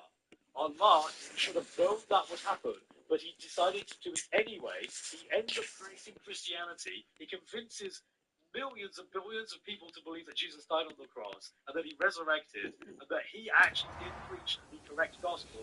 But according to you, that's only correct. So Allah makes a massive mistake again and again and again and again. Allah cannot make mistakes. Who will do questions? What will do questions? Are you saying Allah can make mistakes? He cannot make mistakes. He has it the fucking plan from the beginning. You made it. This guy, I don't know. This guy's made a really bad education. You said when people insult Jesus, Christians don't do anything. What you mean by that is that we don't go do jihad and blow buildings up and stuff like that. Is that jihad? Are you saying with the proof that Christianity is not true because Christians don't jihad? Yeah, I would say I look at the religion and I look at the conviction of the believers. Okay, so you're like inverted because of Andrew Tate. You're like an Andrew Tate fan. No, I don't even like that guy. He's a pimp. I spit on him. He's a pimp. Now, let me say. You spit on pimps there too, so. Yeah, because these people who they will be like sex slave to women. They will go these women and do this thing. I have daughters. I have sisters. This is rubbish. So I reject that. But the argument is a bad argument. So you're saying because of how Christians respond to when Jesus is insulted, because you don't see heads flying when Jesus is insulted, that makes Christianity not true?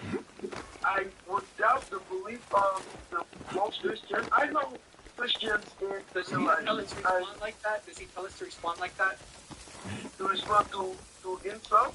Yeah, does he tell us that when he gets insulted that we should rise up and do jihad and do war? We disobey him? That's whatever stuff you guys in the best in the crusades. So the answer is no, right? So you didn't say that's how we're supposed to respond, right? Well, in the best, you used to respond. But Jesus didn't tell us to respond to people insulting him by taking off their heads, right? I'm not saying you should take off their heads. I'm not accusing, but take off the arm or something like that. No. I'm saying there should be a strong response when somebody insults your God. See, there's so many different directions because you just admitted that you believe that God can be the person, and now you're bringing up a whole different argument. So I was thinking there's a couple different. No. I'm saying I have no issue. It's got to be a human father. It's got to be a spirit. They have.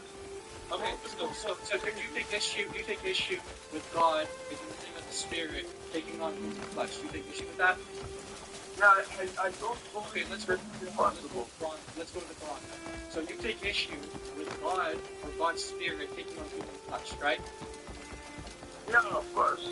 So the religion that teaches that God's Spirit can take on human flesh and become in the form of a perfect man, that religion is not from God, right?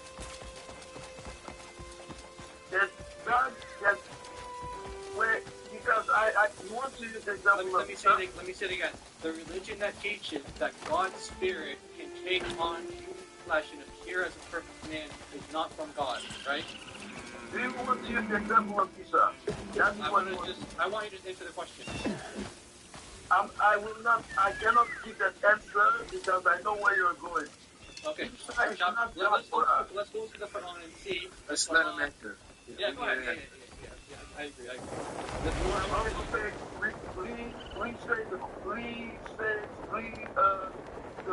Remake the question. Okay, you're saying that you reject Christianity because you don't believe that God can take on flesh. God cannot assume a human nature. So I'm asking you, the religion that teaches that God's Spirit, the Spirit of God, taking on human flesh or taking on the appearance of a man, if that makes sense. I would say a religion that says that God can take human nature is false. Okay. What about just appearing as a man?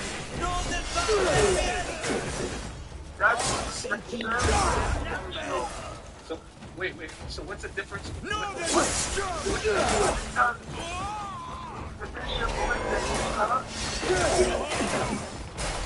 just the Spirit and the Word of God, but even also the Christ himself. So it says that he Word of a virgin. But don't accept because Allah as he was, like Adam. I'm talking about God. God says, my spirit for him. His spirit. Can his spirit take on human flesh? His spirit can take human flesh, but after that, he's no longer God. Oh.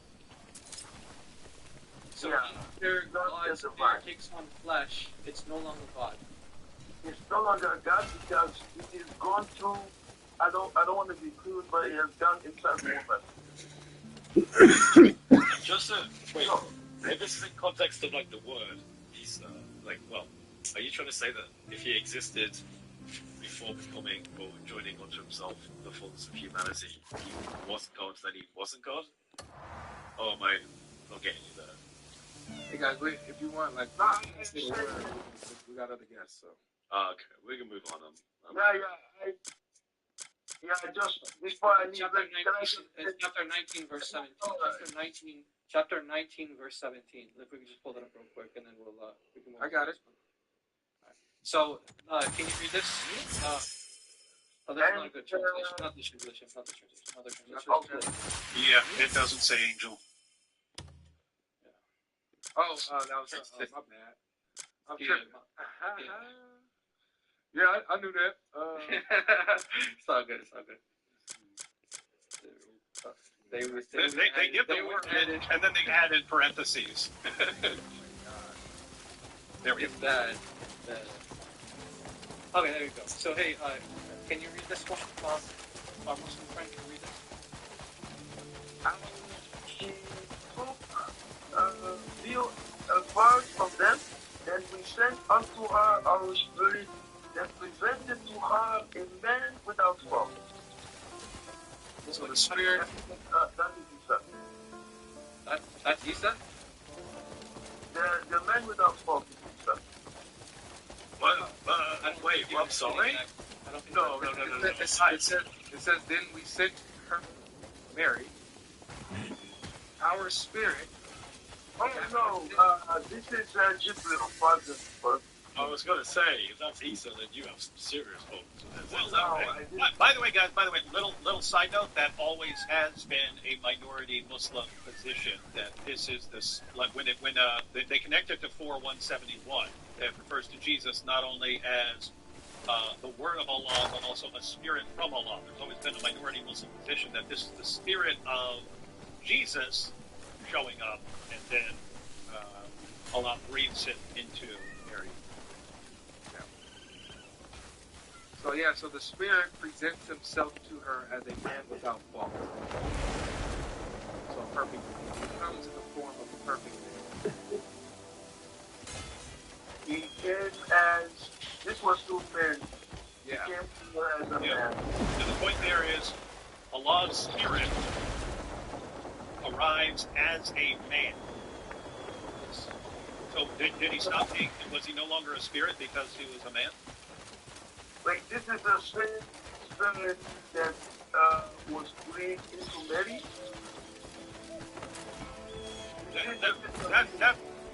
It's confusing. It's confusing because, in Surah 66, Allah says, we breathed into her, and then you see how it actually happens, and it's the spirit shows up, and then so it's like, did the spirit breathe into her, or is this, so anyway, it's just, you're right, it's just confusing.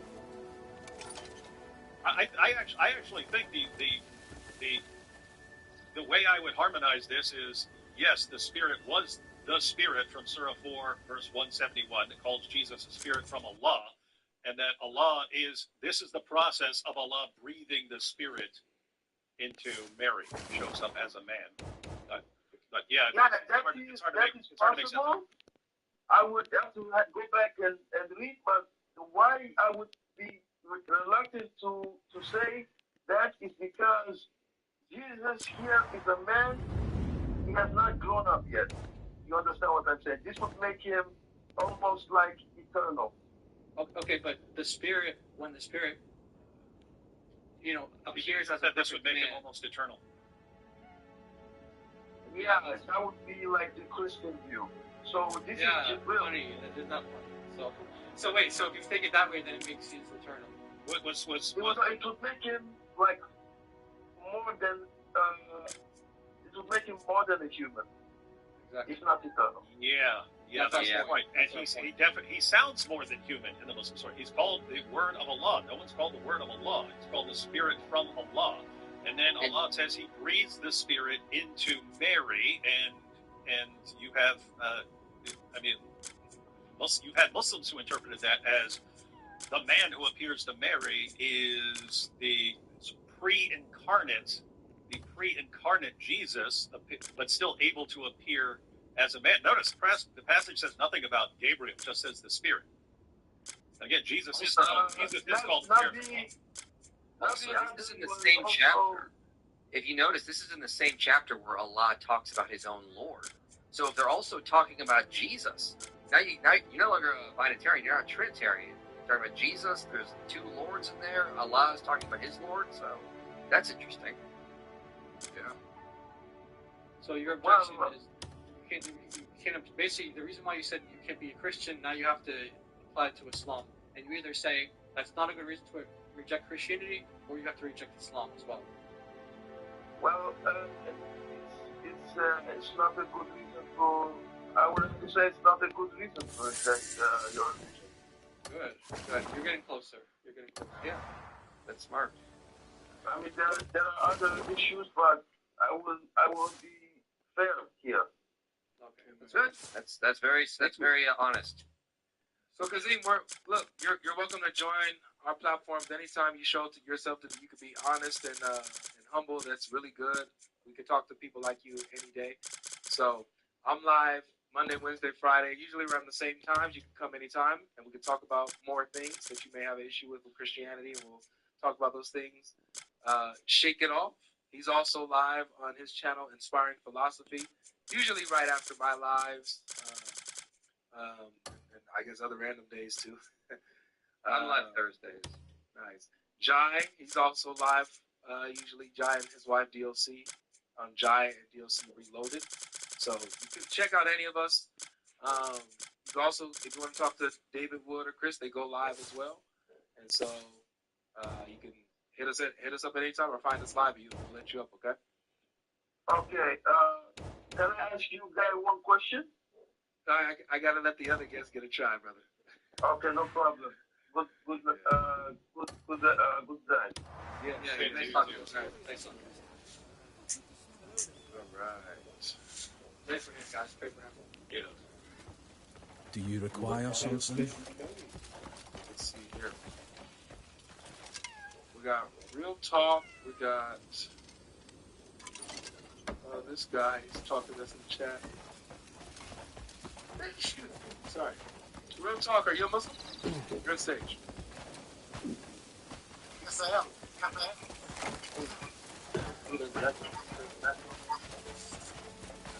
If you have YouTube on another device,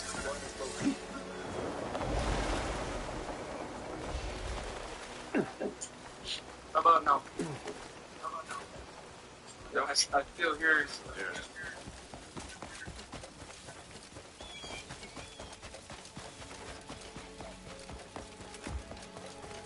Testing was great.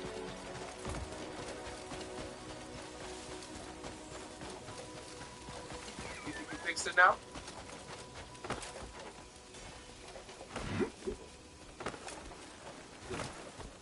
Chance. You can unmute when you're ready. Read some super chats until you get back. Let's see. Let's see here. It's not about what Muhammad did. It's that Allah sees no wrong in him and does not seek transformation for him. Actually promotes it. Yep. Yeah, I mean, Quran goes so far to say you can submit to all decisions. He's an excellent moral example as well. He also said that if they can bear children and you are married to them, then it's still an echo? Good stuff. No, it's fixed. You fixed it. You can hear us though, right? Awesome. Right. Can you hear us? I guess No, he's ghost. Looks like it's not going to work out real talk, unfortunately. I'm gonna still buy some time for you. I'm gonna read some super chats and let's see if you need some time to fix that. Let's see. What do you guys think about speaking in tongues? Is it biblical? I'm curious. God bless you all, brothers in Christ, and happy Holy Week Easter. I'll give you my little take. I do believe that speaking in tongues is biblical. The way that we saw it in the Bible, how they were speaking different languages, and people understood them, there's an interpreter, got the gift of interpretation. I do not believe that it is Babel, like you would see in some churches today. So that's my view. Anybody else have anything or not? The way it's sort of understood is that someone needs to be able to understand. If that's not happening, it's not living times.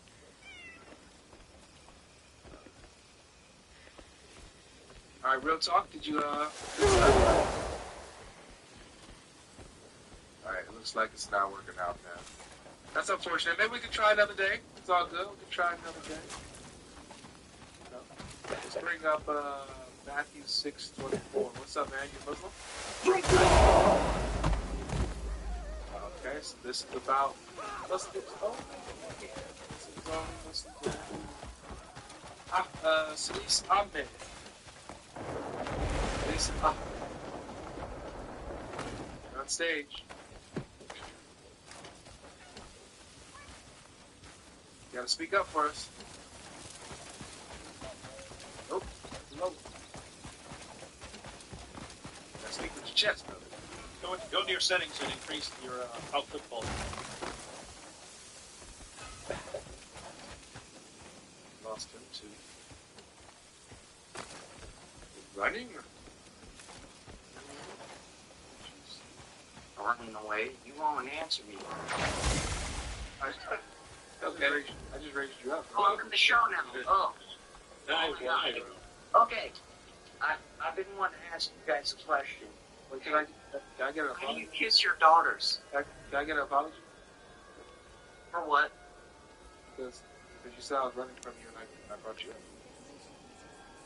Then I apologize. That's nice of you. Thank you. Are you a Muslim? Well, I'm a bit of an agnostic. I don't really like Christianity, and but you guys have a lot of things that bother me, like how do you kiss your daughters? Okay. What's wrong with this dude? Bro, what's wrong with this guy? Yeah. Why do you kiss your daughters? One, I don't have any daughters. Anyway, First of all, if you did, if you were Muslim, you would stick your tongue in their mouth. Where's Christmas? Where's Christmas? Oh, you're all Christians? He saw you guys. Oh, you guys were real. Oh, I thought you guys were real. Sorry, guys. It's all good. I apologize. No, Take this out now. Someone got a clip. Hey, I hope that was I'm sorry. That was good. That was actually funny content. In other words, you guys actually pulled it off with your.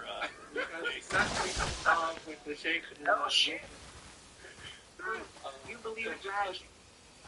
Yeah. Thanks, Hunter. Appreciate you, man. That's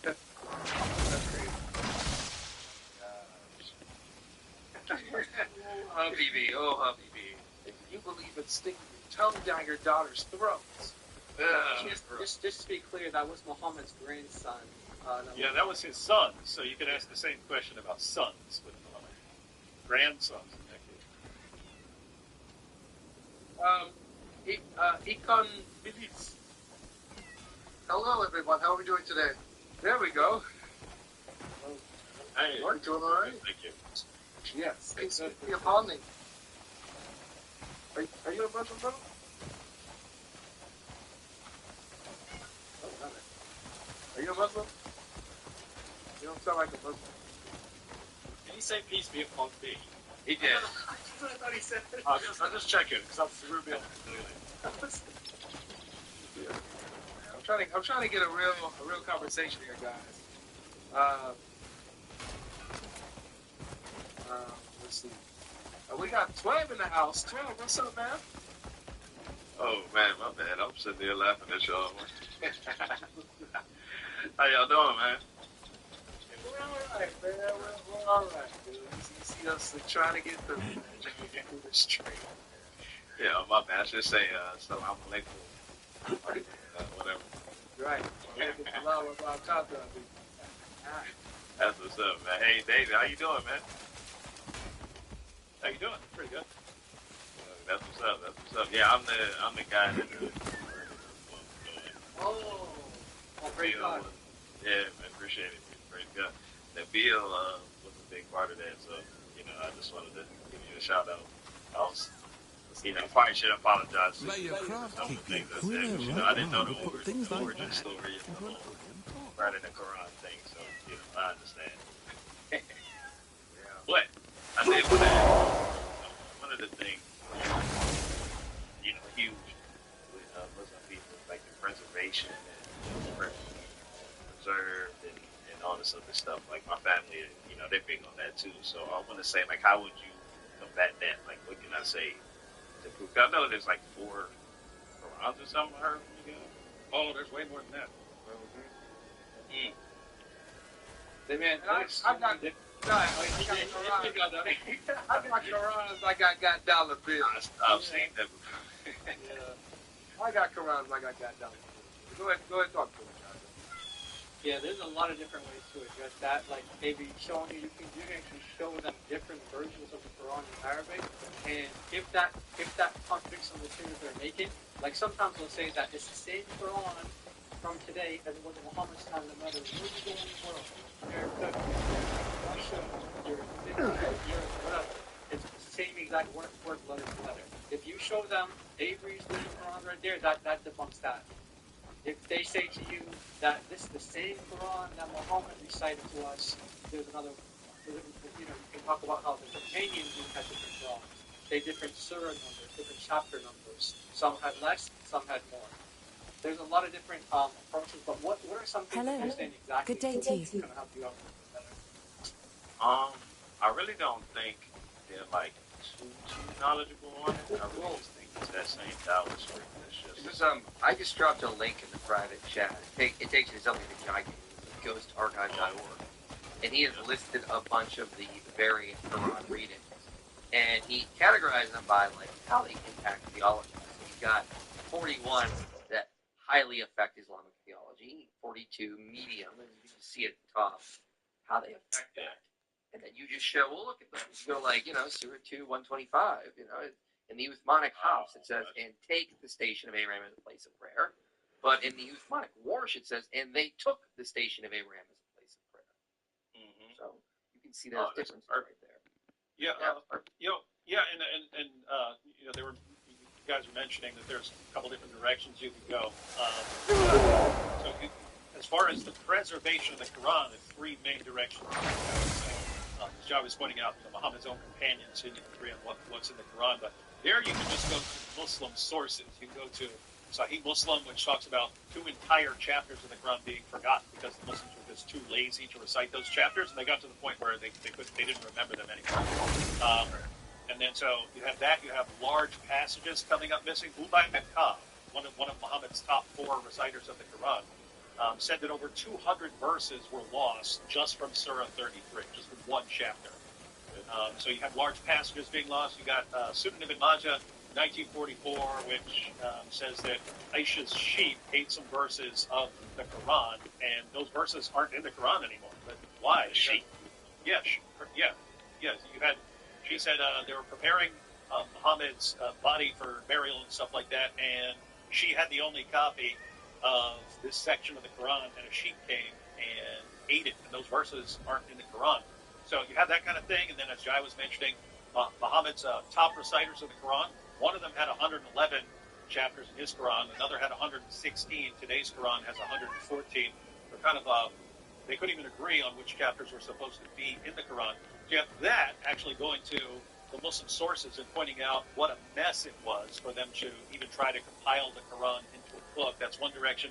Then you have the manuscript tradition with, that's you can go to Dan Brubaker's channel. It's called the Variant Quran.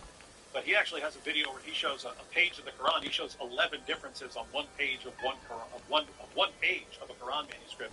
11 differences between what's in there and what's in today's Quran. But he has various videos going through Quran variants. And then, Joshua, you have different Qurans in the world today that they use different parts of it. How you ended up with this like myth of one Quran is just the Ottoman Empire favored the Hafs version of the Quran.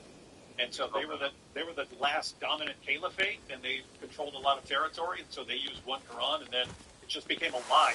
It's been perfectly preserved. It was total made-up nonsense. Because people didn't know anything about the Quran. They're using that nonsense to talk to people about the Quran being miraculously preserved. It was made up. It was made up. So, if people still believe that, your family members still believe that, and so on, then it's very easy to pick a direction that you want to go in. Easy to go in the direction of the Muslim sources because you actually have those. You can pull up a source and just say, hey, so Quran's been perfectly preserved. What does Abu Musa mean here in Sahih Muslim when he says 2 entire chapters of the Quran were lost? What does he mean there? And it's easy to just ask questions like that, and you could be told one thing all your life, and all of a sudden you have the reality presented. It's going to be difficult for people to accept the reality when they've heard one thing all their life. But if you kind of keep it up, it's like a light switch moment when it's, I've been told this one thing all my life, but all the actual evidence shows that was wrong. Maybe I need to actually look into this and not just believe what I was told all my life. Yeah, I mean, that's literally what happened to me. A lot of your videos, God Logic, IV. I've seen you before too, Jay. Your wife converted as well? Yep, that's right. She's actually. Yeah. So I've been watching you guys. Sorry, Chris. I recently found out about you. Another situation. Sorry that happened to you. So good. Yeah, but one other thing I wanted to ask y'all about. I know God Logic and IP said focusing on Muhammad's character as far as trying to get my people to convert. And I heard about Muhammad beheading Jews or something like that. Did that really happen, or is there like is that in the Quran or is that in the Hadith? No, that's in various Muslim sources. The earliest Muslim source, the earliest biography of Muhammad we have is Ibn Ishaq's Sirat Rasulullah. And yes, when the Muslims migrated from Mecca to Medina, there were 3 Jewish tribes in Medina, and Muhammad, got rid of them in various ways. But the final tribe that was he gathered them all together, and every male that had reached puberty, they actually have them drop their pants and show that whether you reached puberty or not. Anyone who had reached puberty was beheaded, and according to Ibn Ishaq, it was between 600 and 900 Jewish men who had reached puberty. The rest were all enslaved. So the women and male and female children were all enslaved after that. Wow. Well, by the way, I just want to say on the topic, Dave and I just did a live stream like last week, so if you go over to Apologetics Roadshow, it's titled something like the viral meme. They got like 1 million views in less than 24 hours or something like that. If you click on that live stream, we go over 10 different examples that you can like literally just screenshot and share the examples. And also there's clips of it as well. People make clips of it as well. We were really interacting on Twitter like one day, and we got a lot of interactions with Muslims on there. So there's a lot of information in terms of like actual content you can like screenshot or just however you share it with your group of people. You just you can learn it yourself and share with them, or you can clip it or whatever you want to show. But we go through 10 different examples in the different Qurans that Muslims have available today that they accept as different problems that exist between them. Gotcha. Yeah. So yeah. Oh, and if I'm assuming it's not any tremendous rush, but once Jai gets back, we're going to make some shorter videos focusing on individual points and stuff. It's easy to share.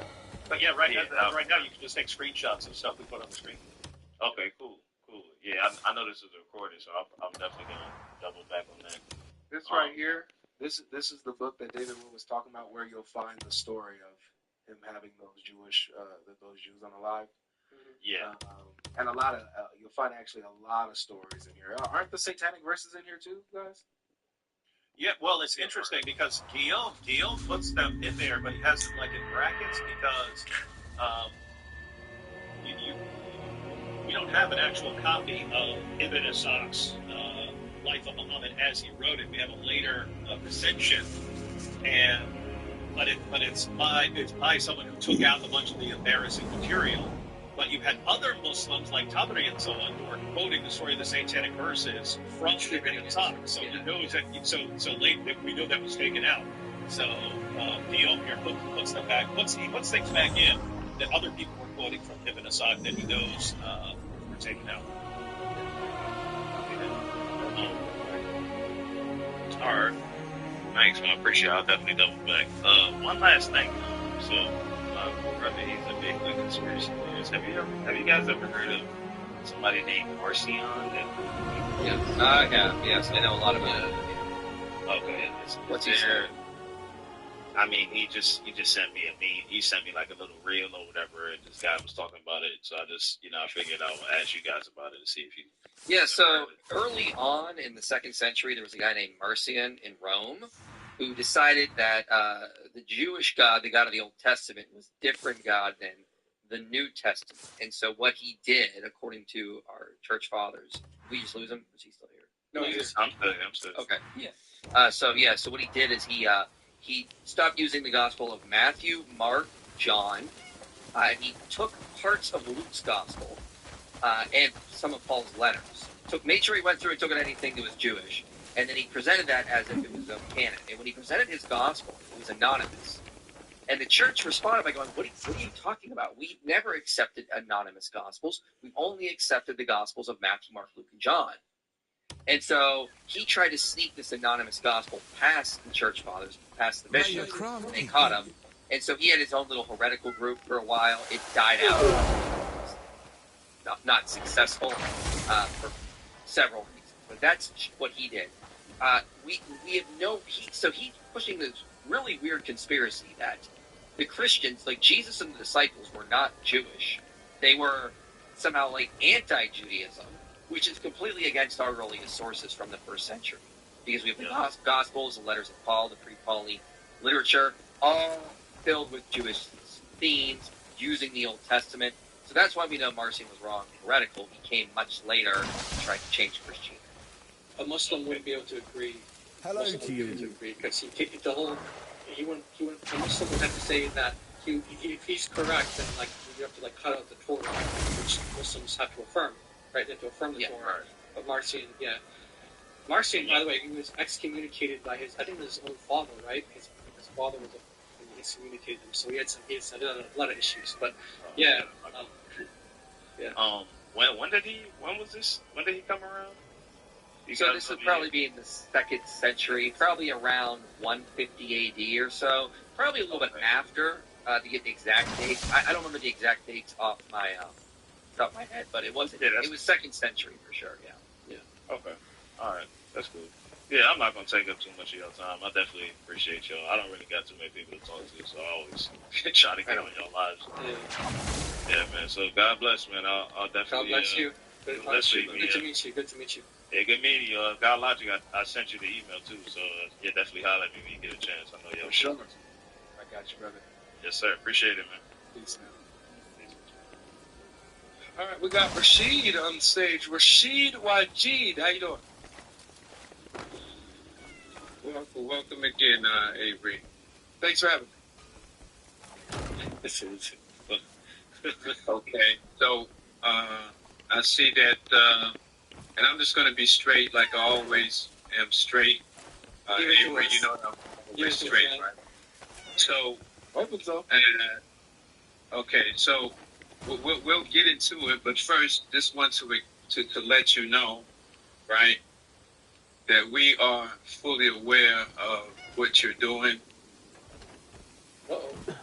We're fully prepared for what you got coming. Okay? So just as much as you all are tracking us, we're tracking you. And we know that you are a sworn enemy to Alliance messaging. So let's go on and let's talk about this Islamic dilemma.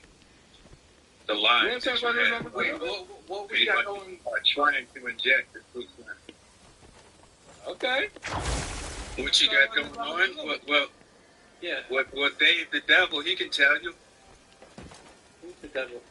He can tell you what he got going on, what he started. And his slaves, you know. He got his slaves. You support what's going on? But anyway, that's besides the point because that's besides the point. But what you all are doing is doing nothing but invoking the curse and punishment of Allah. But let's talk about this Islamic. Wait, Rashid. So do you support what's going on? What's causing that reaction? Do you support what's going on? You know what's going on. Yeah, we know what's going on. Do I support what you all have got going on? No, the response that David is giving. Do you support the Muslims who are calling David to give that response? Okay, you're breaking up. It's because you're on the road. Yeah, that's your we're not breaking up. My fault. I'm going to pull over and get stable. But now, what was your question? Is that Jay? Is that your name? Yeah. I just wanted to know if you support what the Muslims are doing that's causing the response that Christians are giving. No, I'm saying what you're doing. I'm not saying what the Muslims are doing. It's what you're doing. So you condemn what they're doing? It's what Dave have conjured up and gotten y'all to follow him in it doing, and those who are sponsoring Dave doing what he's doing. I don't think, but I'm trying to that figure out. He's been at for the past 20 years. What is he even talking about? Yeah, well, he's the one that came up with this Islamic dilemma. He knows his sponsors. We're talking about different things. That's why I asked. That's why because I don't know. There's all sorts of things people are talking about right now. But anyway, let's talk about the Islamic dilemma because it'll come up and then it'll be all exposed. So, it will be all exposed. Avery, I have to go. I have another live stream over on the Tunes Channel 8, so that's in about 2.5 minutes, so I have to go. But it's awesome that he wants to talk about the Islamic dilemma and try to refute it, but it seems like he's in good hands. He's in good hands here. We'll talk about that. Awesome. God bless you, David. Thanks for coming up, man. God bless David. Yep, and if you guys don't finish with him, and he ever wants to discuss the Islamic dilemma with us and stuff, we have a lot of channels. We have a lot of channels here. But point is, we love to discuss this topic. So always happy when we want to talk about it because the Dawah guy, he kind of don't want to talk about it very much. Nope. All right. Catch y'all later. All right, so Rashid, we're talking about two different things. I thought he was talking about something else. Yeah, I don't. I thought he was talking about something else. We lost him though. Oh, I think he accidentally clicked out. Honestly, he did.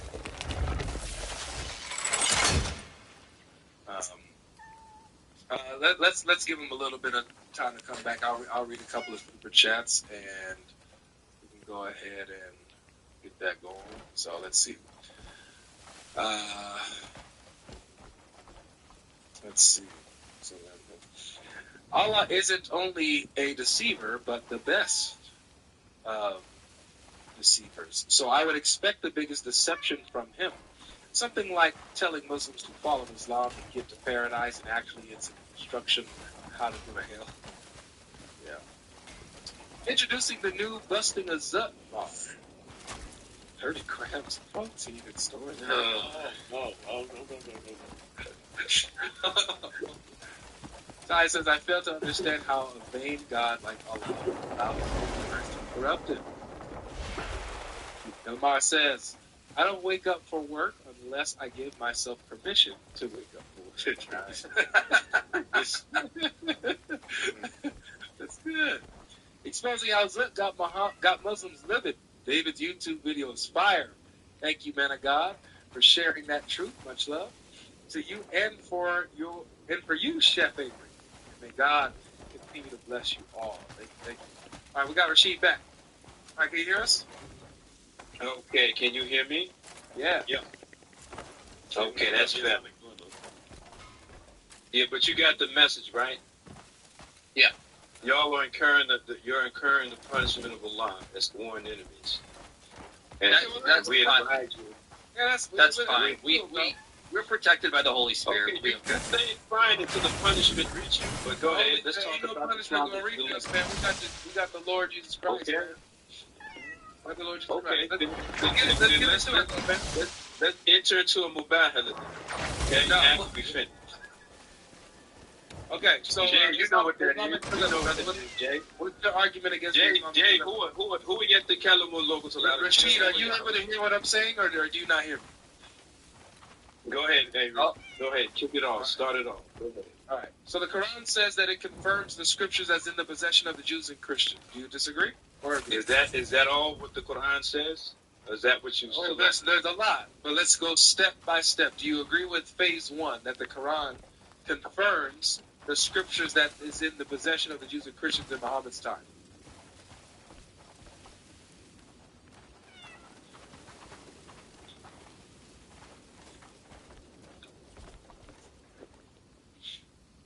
Is he gone?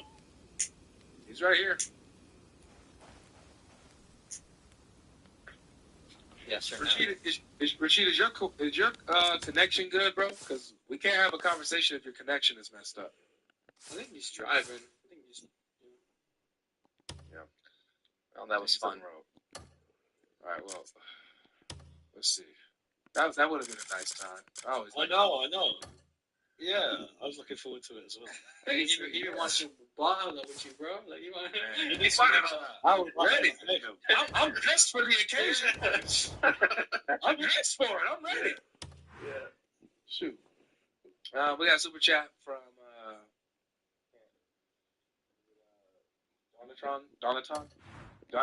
Donnie says, Jesus is the Son of God, Muhammad is a false prophet. That's right.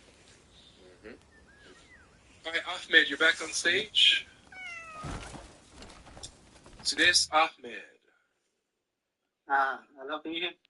Yes, we can hear you. So, I just want to ask you a question to Chris. Go ahead. Yes, and he said previously, when he was talking to a Muslim brother, he said Allah misled people Yeah. into thinking that Jesus, Isa alayhi salam, is crucified. Yeah. Why do you think that Allah misled people into thinking that Jesus was crucified? So, are you Sunni Muslim? I'm Muslim. Okay, I assume that means you think you're a Sunni Muslim. So, under the Sunni perspective of Surah An-Nisa, Surah 4, Ayah 157, the Sunni perspective is that Jesus didn't actually die, but that people only perceived him dying, but that was not the case. Allah raised him. So my point is this, is that if the Christians, those who follow Christ, actually perceived him dying on the cross because of something Allah did, when that was not the case, and Allah did not tell them, then that follows that Allah is a deceiver who caused and created Christianity at its very heart. Because he gave us the impression that Christ really was crucified, and not only that, but that also leads to the appearances of the resurrected Jesus and the ascension, which differs from the Quran's account of the ascension. Okay, so sorry. Wait a little. Are you also driving as well, or are you just near a busy road? Yeah, sorry. Man, they call him from Dawa Street, bro. They call him from Dawa Street. Okay, I think the better explanation is that in the Quran Allah says that Allah made it appear to people that Jesus and Isa alayhi salam was crucified, but he was not crucified. So doesn't that mean that the people who witness or think that Jesus was crucified spread that Jesus was crucified, and not revelation from God? I'm not sure what you mean by that. It sounds kind of like you're saying, you're saying that Christians and Jews, they've just misunderstood it, and then therefore they spread the wrong message, right? Yes. What do you mean? You have the false. Sorry, man. Excuse me, English. You have the false history that people spread it. We believe in Islam that people have free will, and that they can follow or reject. So can I ask you something just to clarify? Because Muslims have different opinions about how to interpret this verse. So a Muslim might say something like, Allah made the Christians, the Jews there, perceive Christ on the cross, when actually that wasn't the case. So Allah changes their perception miraculously. That's one idea. The other idea is that no, actually, through their own faults, their own faults and their own perception, they falsely thought they were seeing Jesus on the cross when it was actually someone else. So it wasn't miraculous. Yes. In both scenarios, people in the Quran, it says that people that Jesus was crucified. So which one do you think happened? So in both ways, what you believe can be from those people who spread who thought that Jesus was crucified. If it is somebody else, or Allah made it appear that Jesus was crucified to people. Okay, so what I'm going to get at is that both theories incredibly damage Islam. So the first one is that Islam. Let me explain. Allah sends, He makes them perceive something that isn't actually there, which is a direct cause. So Allah is directly the person who is giving the mirage. He is deceiving them directly, and that leads to the creation of the biggest religion in the world, Christianity. Yes, not Allah. No. People had the revelation that Allah revealed to Jesus. So they had the revelation that Allah revealed to Jesus, so they can follow it. But they refused and they rejected that and followed. How do you know that revelation contained anything about his crucifixion? How do you know that revelation said, "Oh, by the way, it's going to look like I'm crucified, but actually not really"? No. But you don't have any idea that that's in the Injil. No. So what? So what I'm saying is that Allah made the Christians think something that wasn't true. He did it in this theory. So He's to blame. So Allah caused Christianity by deceiving Christians. So you can think that, but it's not the case. I think in my opinion it's not that I'm thinking that. It's that that's what follows, right? Like, if, say, for example, if I was tricking you into thinking you were in the stream, then it's my fault that you're thinking that you're in the stream from someone in. Yeah, someone where they come from, but if the people, they had the original revelation that Allah revealed and given to Jesus. So if they follow that and didn't follow what people said or the Jewish people said, they wouldn't have. You wouldn't have Christianity or the false belief that you have to do. I understand what you mean. Can I ask you a question here? Say, for example, you're one of the many witnesses who saw Christ on the cross. Brother, I don't understand English very well, so... Okay, no, sorry, I'll be slow and I'll be patient. Let's say that, let's pretend that, let's say we are one of the people who see Jesus on the cross. But Jesus is not really on the cross, according to the Quran. So, should that person believe that Jesus is on the cross or not? And you can think that because of that's what you believe. But I'm saying that the belief that you have is for. No, it's Allah that does it. Allah made them think that Jesus is on the cross. They're seeing Jesus, they're hearing Jesus on the cross, and Allah made them do that. And if it was Jesus who was on the cross, or somebody else that was appeared, or they think that person is Jesus, in either way, yes, people, and I think that the belief that you had was from people, the eyewitnesses from that, or Jewish people who misled people into thinking that. But I don't think you've understood. What I'm saying is that Allah does this. It comes from Allah, this belief. Who made it appear that Jesus was crucified? Yes, Allah. I'm confused now. It is confusing.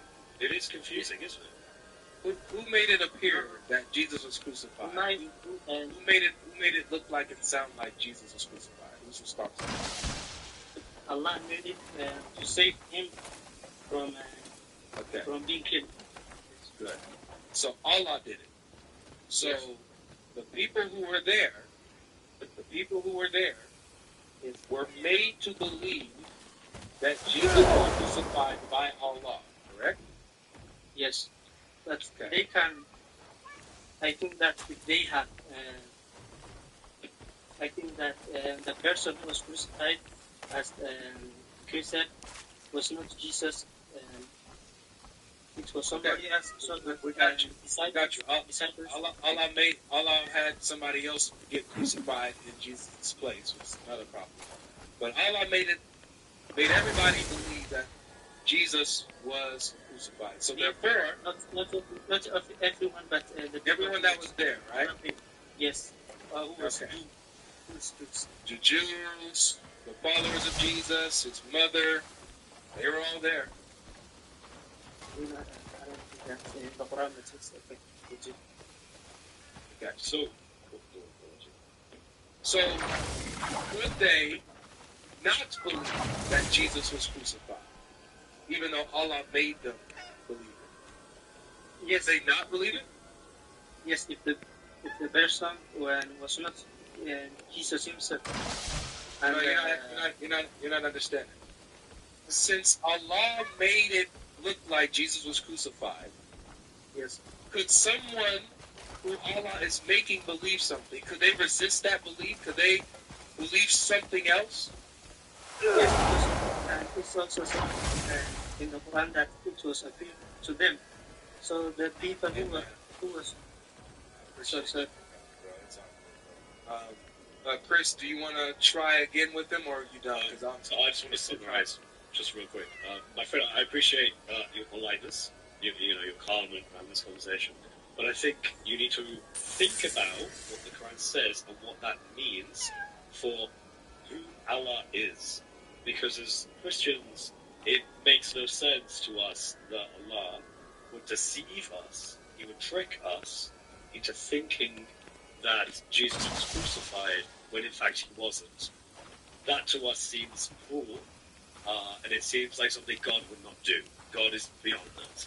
So I ask you to reflect on that. And, okay, thank you. Can I say something? Yeah, and then I'm done. Okay. I'll just go and I say this. I think that Allah deceived the disciples of Jesus, and it is the Jews who want to kill him. Allah deceived them into thinking that Jesus was crucified, not the disciples of Jesus. All right, bro. Take care,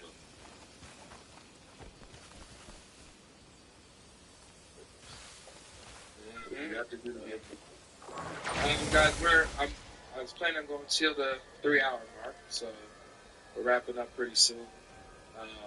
Try to fit one more in there to speed, but we'll do a little speed one until the 3-hour mark, and then we'll be done. Okay? Yeah, that's good. All right. Muslim Defender, you there? Oh, isn't that him? It's a different guy. Oh, different. Okay. Can you hear me? Yes, can you hear you? I don't have a lot of time for. I guess it's maybe like 5 minutes or so. Yeah. I want to discuss the verse in Surah Maryam where it says, and we descend not by the permission of your Lord. Sure. So have you guys read the tafsir on this verse? Yeah, I find it disturbing. It appears kind of this is disturbing for me. You find it disturbing? Wait, we're talking about right now, sorry. Was this? Where Allah descends at the command of the Lord. And takes on the form of Yeah, it's not Allah descending, of course. Who is it descending?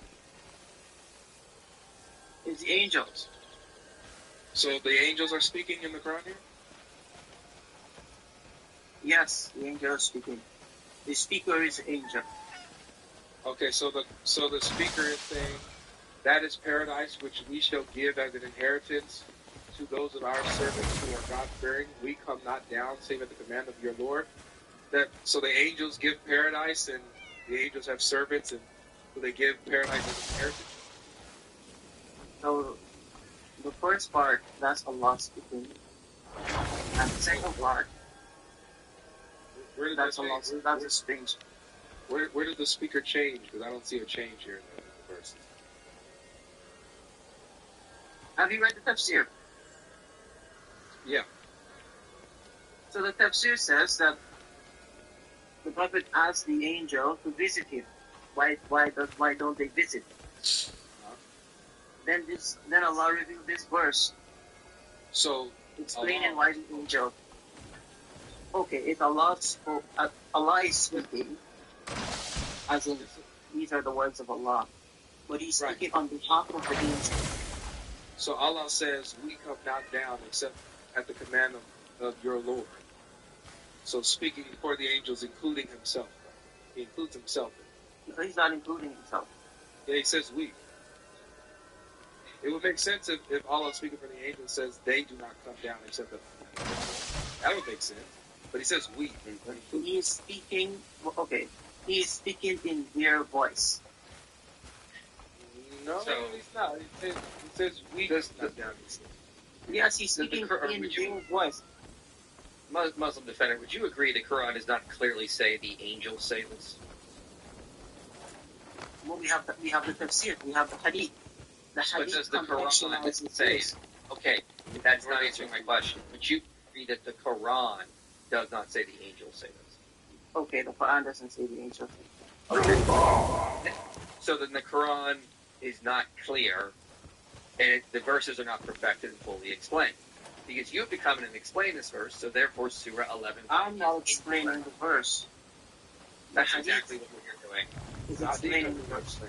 No, the hadith gives you the background of why this verse is good, and doesn't explain it.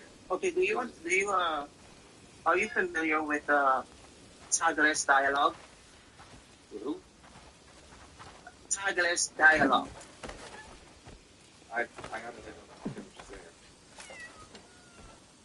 you're saying. It's a linguistic device. Not the linguistic, but it's a trope, a linguistic trope in literature. It's called taglis. You don't attribute the speaker. You don't attribute the speaker. You can Google it. It's called taglis dialogue. So I'm confused here. You're saying that Allah, the Quran here, the revelation of the Quran here, is not the words of Allah, it's the words of the angels. No, it is the words of Allah. Oh.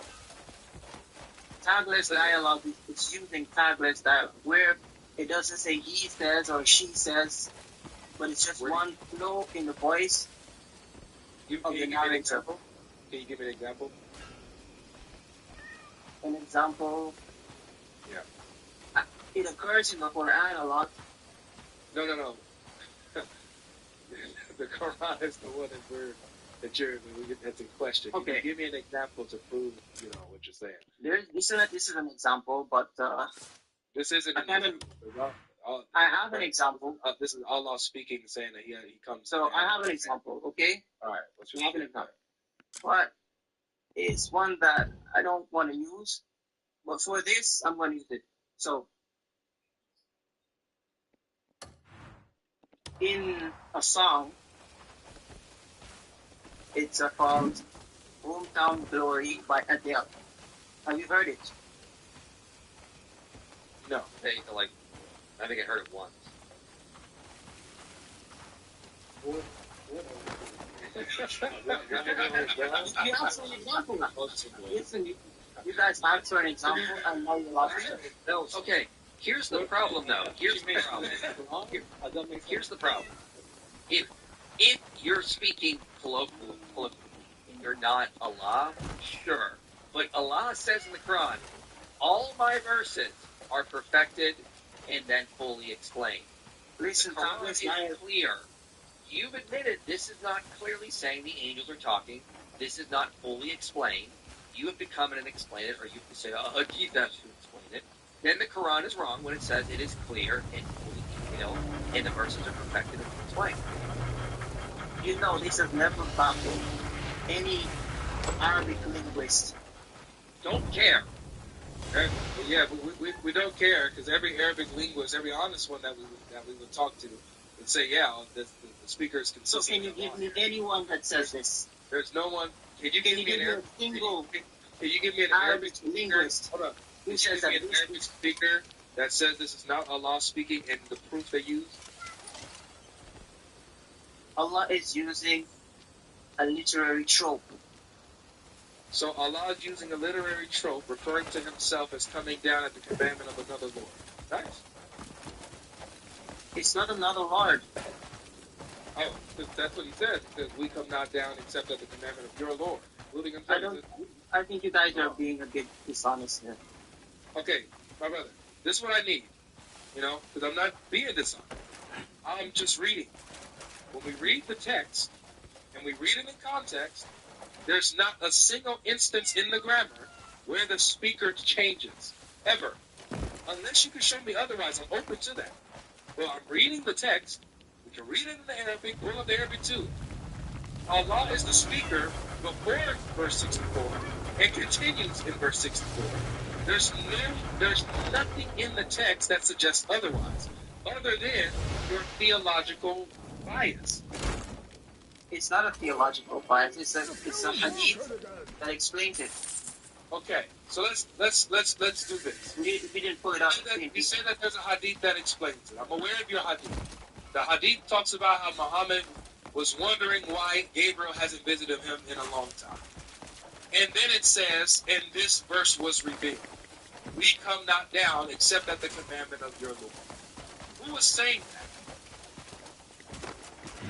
That is Allah speaking in the voice of the individual. So Allah, no, it's not Allah speaking in the voice of an angel. That's how we explain it. Okay. Well, unfortunately, Muslim Defender, I have to decline your explanation because it doesn't fit. It doesn't work. Okay? And I'm not saying that out of stubbornness. It just doesn't work. It doesn't make any type of sense. If it made sense to me, I would grant you and I'll drop this argument. But there's nothing in the verse that says otherwise. Am I still there? Yeah, you're still here. Yeah. I'll let you get the last word because I got to close. I'll let you get the last word. Go ahead. You say it doesn't make any sense. But this is an established literary trope. Using this literary trope, Allah's using it in the Quran. What's the name of the... So you think it not make any sense? Tiger's Dialogue. Tiger's Dialogue. Oh, I heard Tiger. I thought it was a dove. Pardon? Dialogue. You guys are laughing. When I try to give you the example, you started laughing. That example I didn't even get to give it. Oh. Well, look, I'll tell you what. I'll be live again on Friday. And I'll come earlier. We can definitely talk about this in full. I'll get your example now. Okay? All right. Thank you for coming up, man. I appreciate that. Thank you. Only the Quran was more clear. We wouldn't have these problems, guys. I don't get it. Thank you for everyone for sending super chats. I'm sorry I didn't get to engage with every last one of them, but thank you so much. We got some big super stickers and big super chats people sent. This says that Jesus was sentenced to be crucified for claiming to be the Son of God. Why would Allah save a man claiming to be his son? Hashtag another. Tell Muslims the word Injil comes from the Assyrian word of the Gospels, Evangelion. The Assyrian Peshitta spread all the way to India and China before Momo crawled out of the cave. When was it corrupted? Love you guys, man. Peace and blessings to each and every one of you guys. Unfortunately, we have got to confess that this was April Fool's. And there was no reason for us to take our Shahadeen. So many people are shocked now, I swear. So many people are shocked. But listen, Jai, Chris, what's our favorite question? What's the Injil? What's the Injil?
Can I help you?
I swear, that fish was a dead ringer for my brother. That's not nice.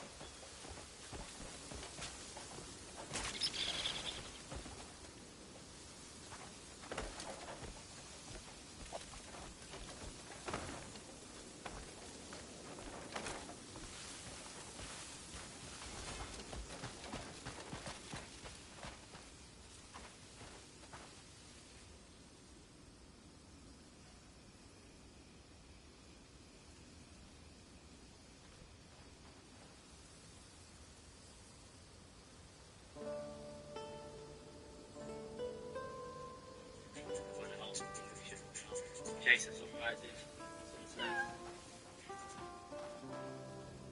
Yo, what's going on, everyone? Guiding Light here. And in this one, I want to show you guys how it is you can put cool.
May I help, perhaps?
smoke's billowing out the kiln!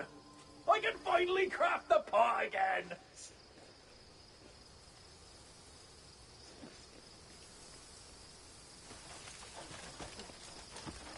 Hold on, pot!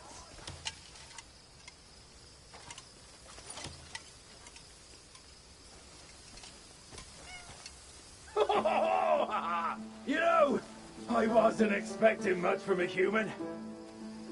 But the kiln's smoking again! I was so startled I nearly cracked my head on a bloody pot. It's working well! No, not just well. Perfectly. You have my thanks. You're welcome. I know. I'll make one just for you. I'll have it made in no time. And you'll not be disappointed, eh? Hold on, pot! Let's see, where should I start?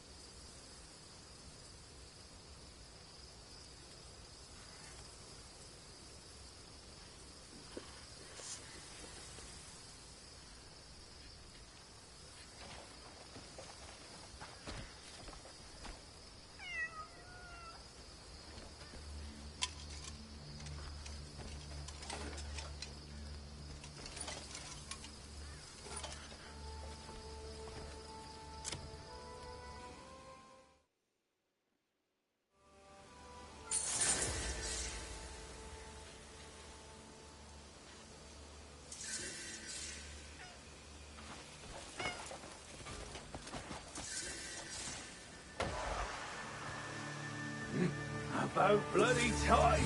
It's finally done! This'll blow his mind for sure. Poor bastard. Giving up on the pot. Is the pot ready? You're here! Finally! About time. You see that stone pillar? Move it, and the door will open. The pot's down below. Go fetch it yourself. Might take a bit of muscle. With those arms, you shouldn't have much problem. Thanks.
Talk to that lad over there. He'll show you how it works. What are you doing? Lurking around here won't do a damn thing.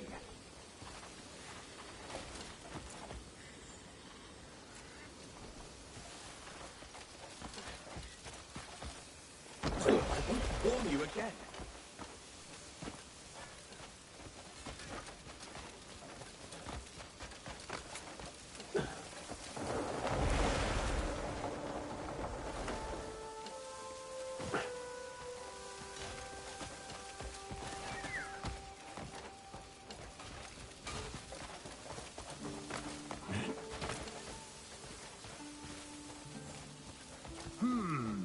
Wonder what I could try next. What is this place? Oh, you're the one who fixed the kiln! Well now, this is where the iron pots are tested. Here you've got one of Grimnir's pots. Is that right? I'm telling you, that pot can hold anything, no matter the size or the weight. Is that possible? Hard to believe, eh? But you'll see once you try it out yourself. You won't believe your eyes when you just pop this boulder right in. Go on, take out the pot. Now, lift the boulder. If you can manage it, and drop it in. Like you mean it.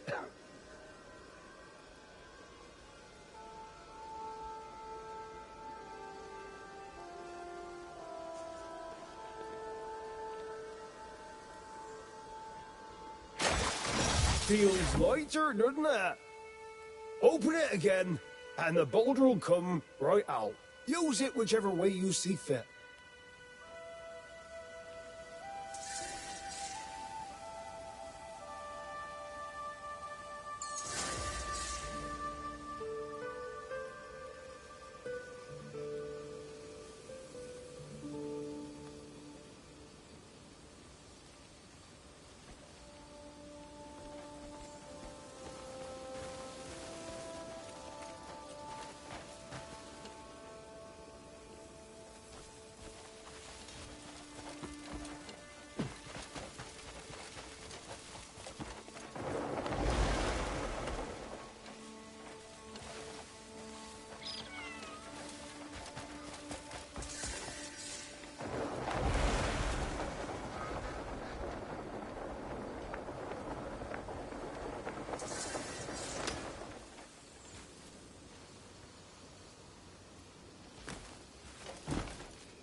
Defend yourself! I'll kill you, you fuck!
The prickly ones need patience. The hot-blooded one...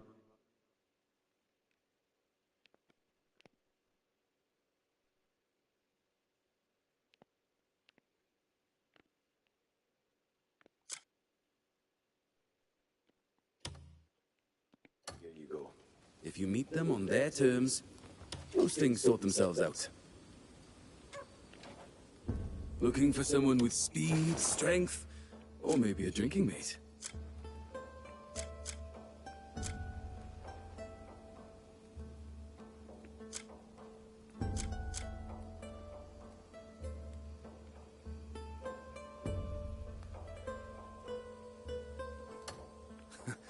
Talk to me whenever you need to.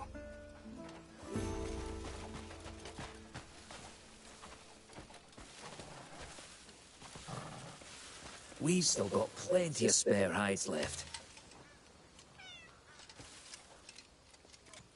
You made the delivery. Good work. I bet the craftsmen were thrilled. We earn the favour of the townsfolk, and they'll warm to us wherever we go. Everett, don't worry. I'm keeping your belongings safe. Here you go.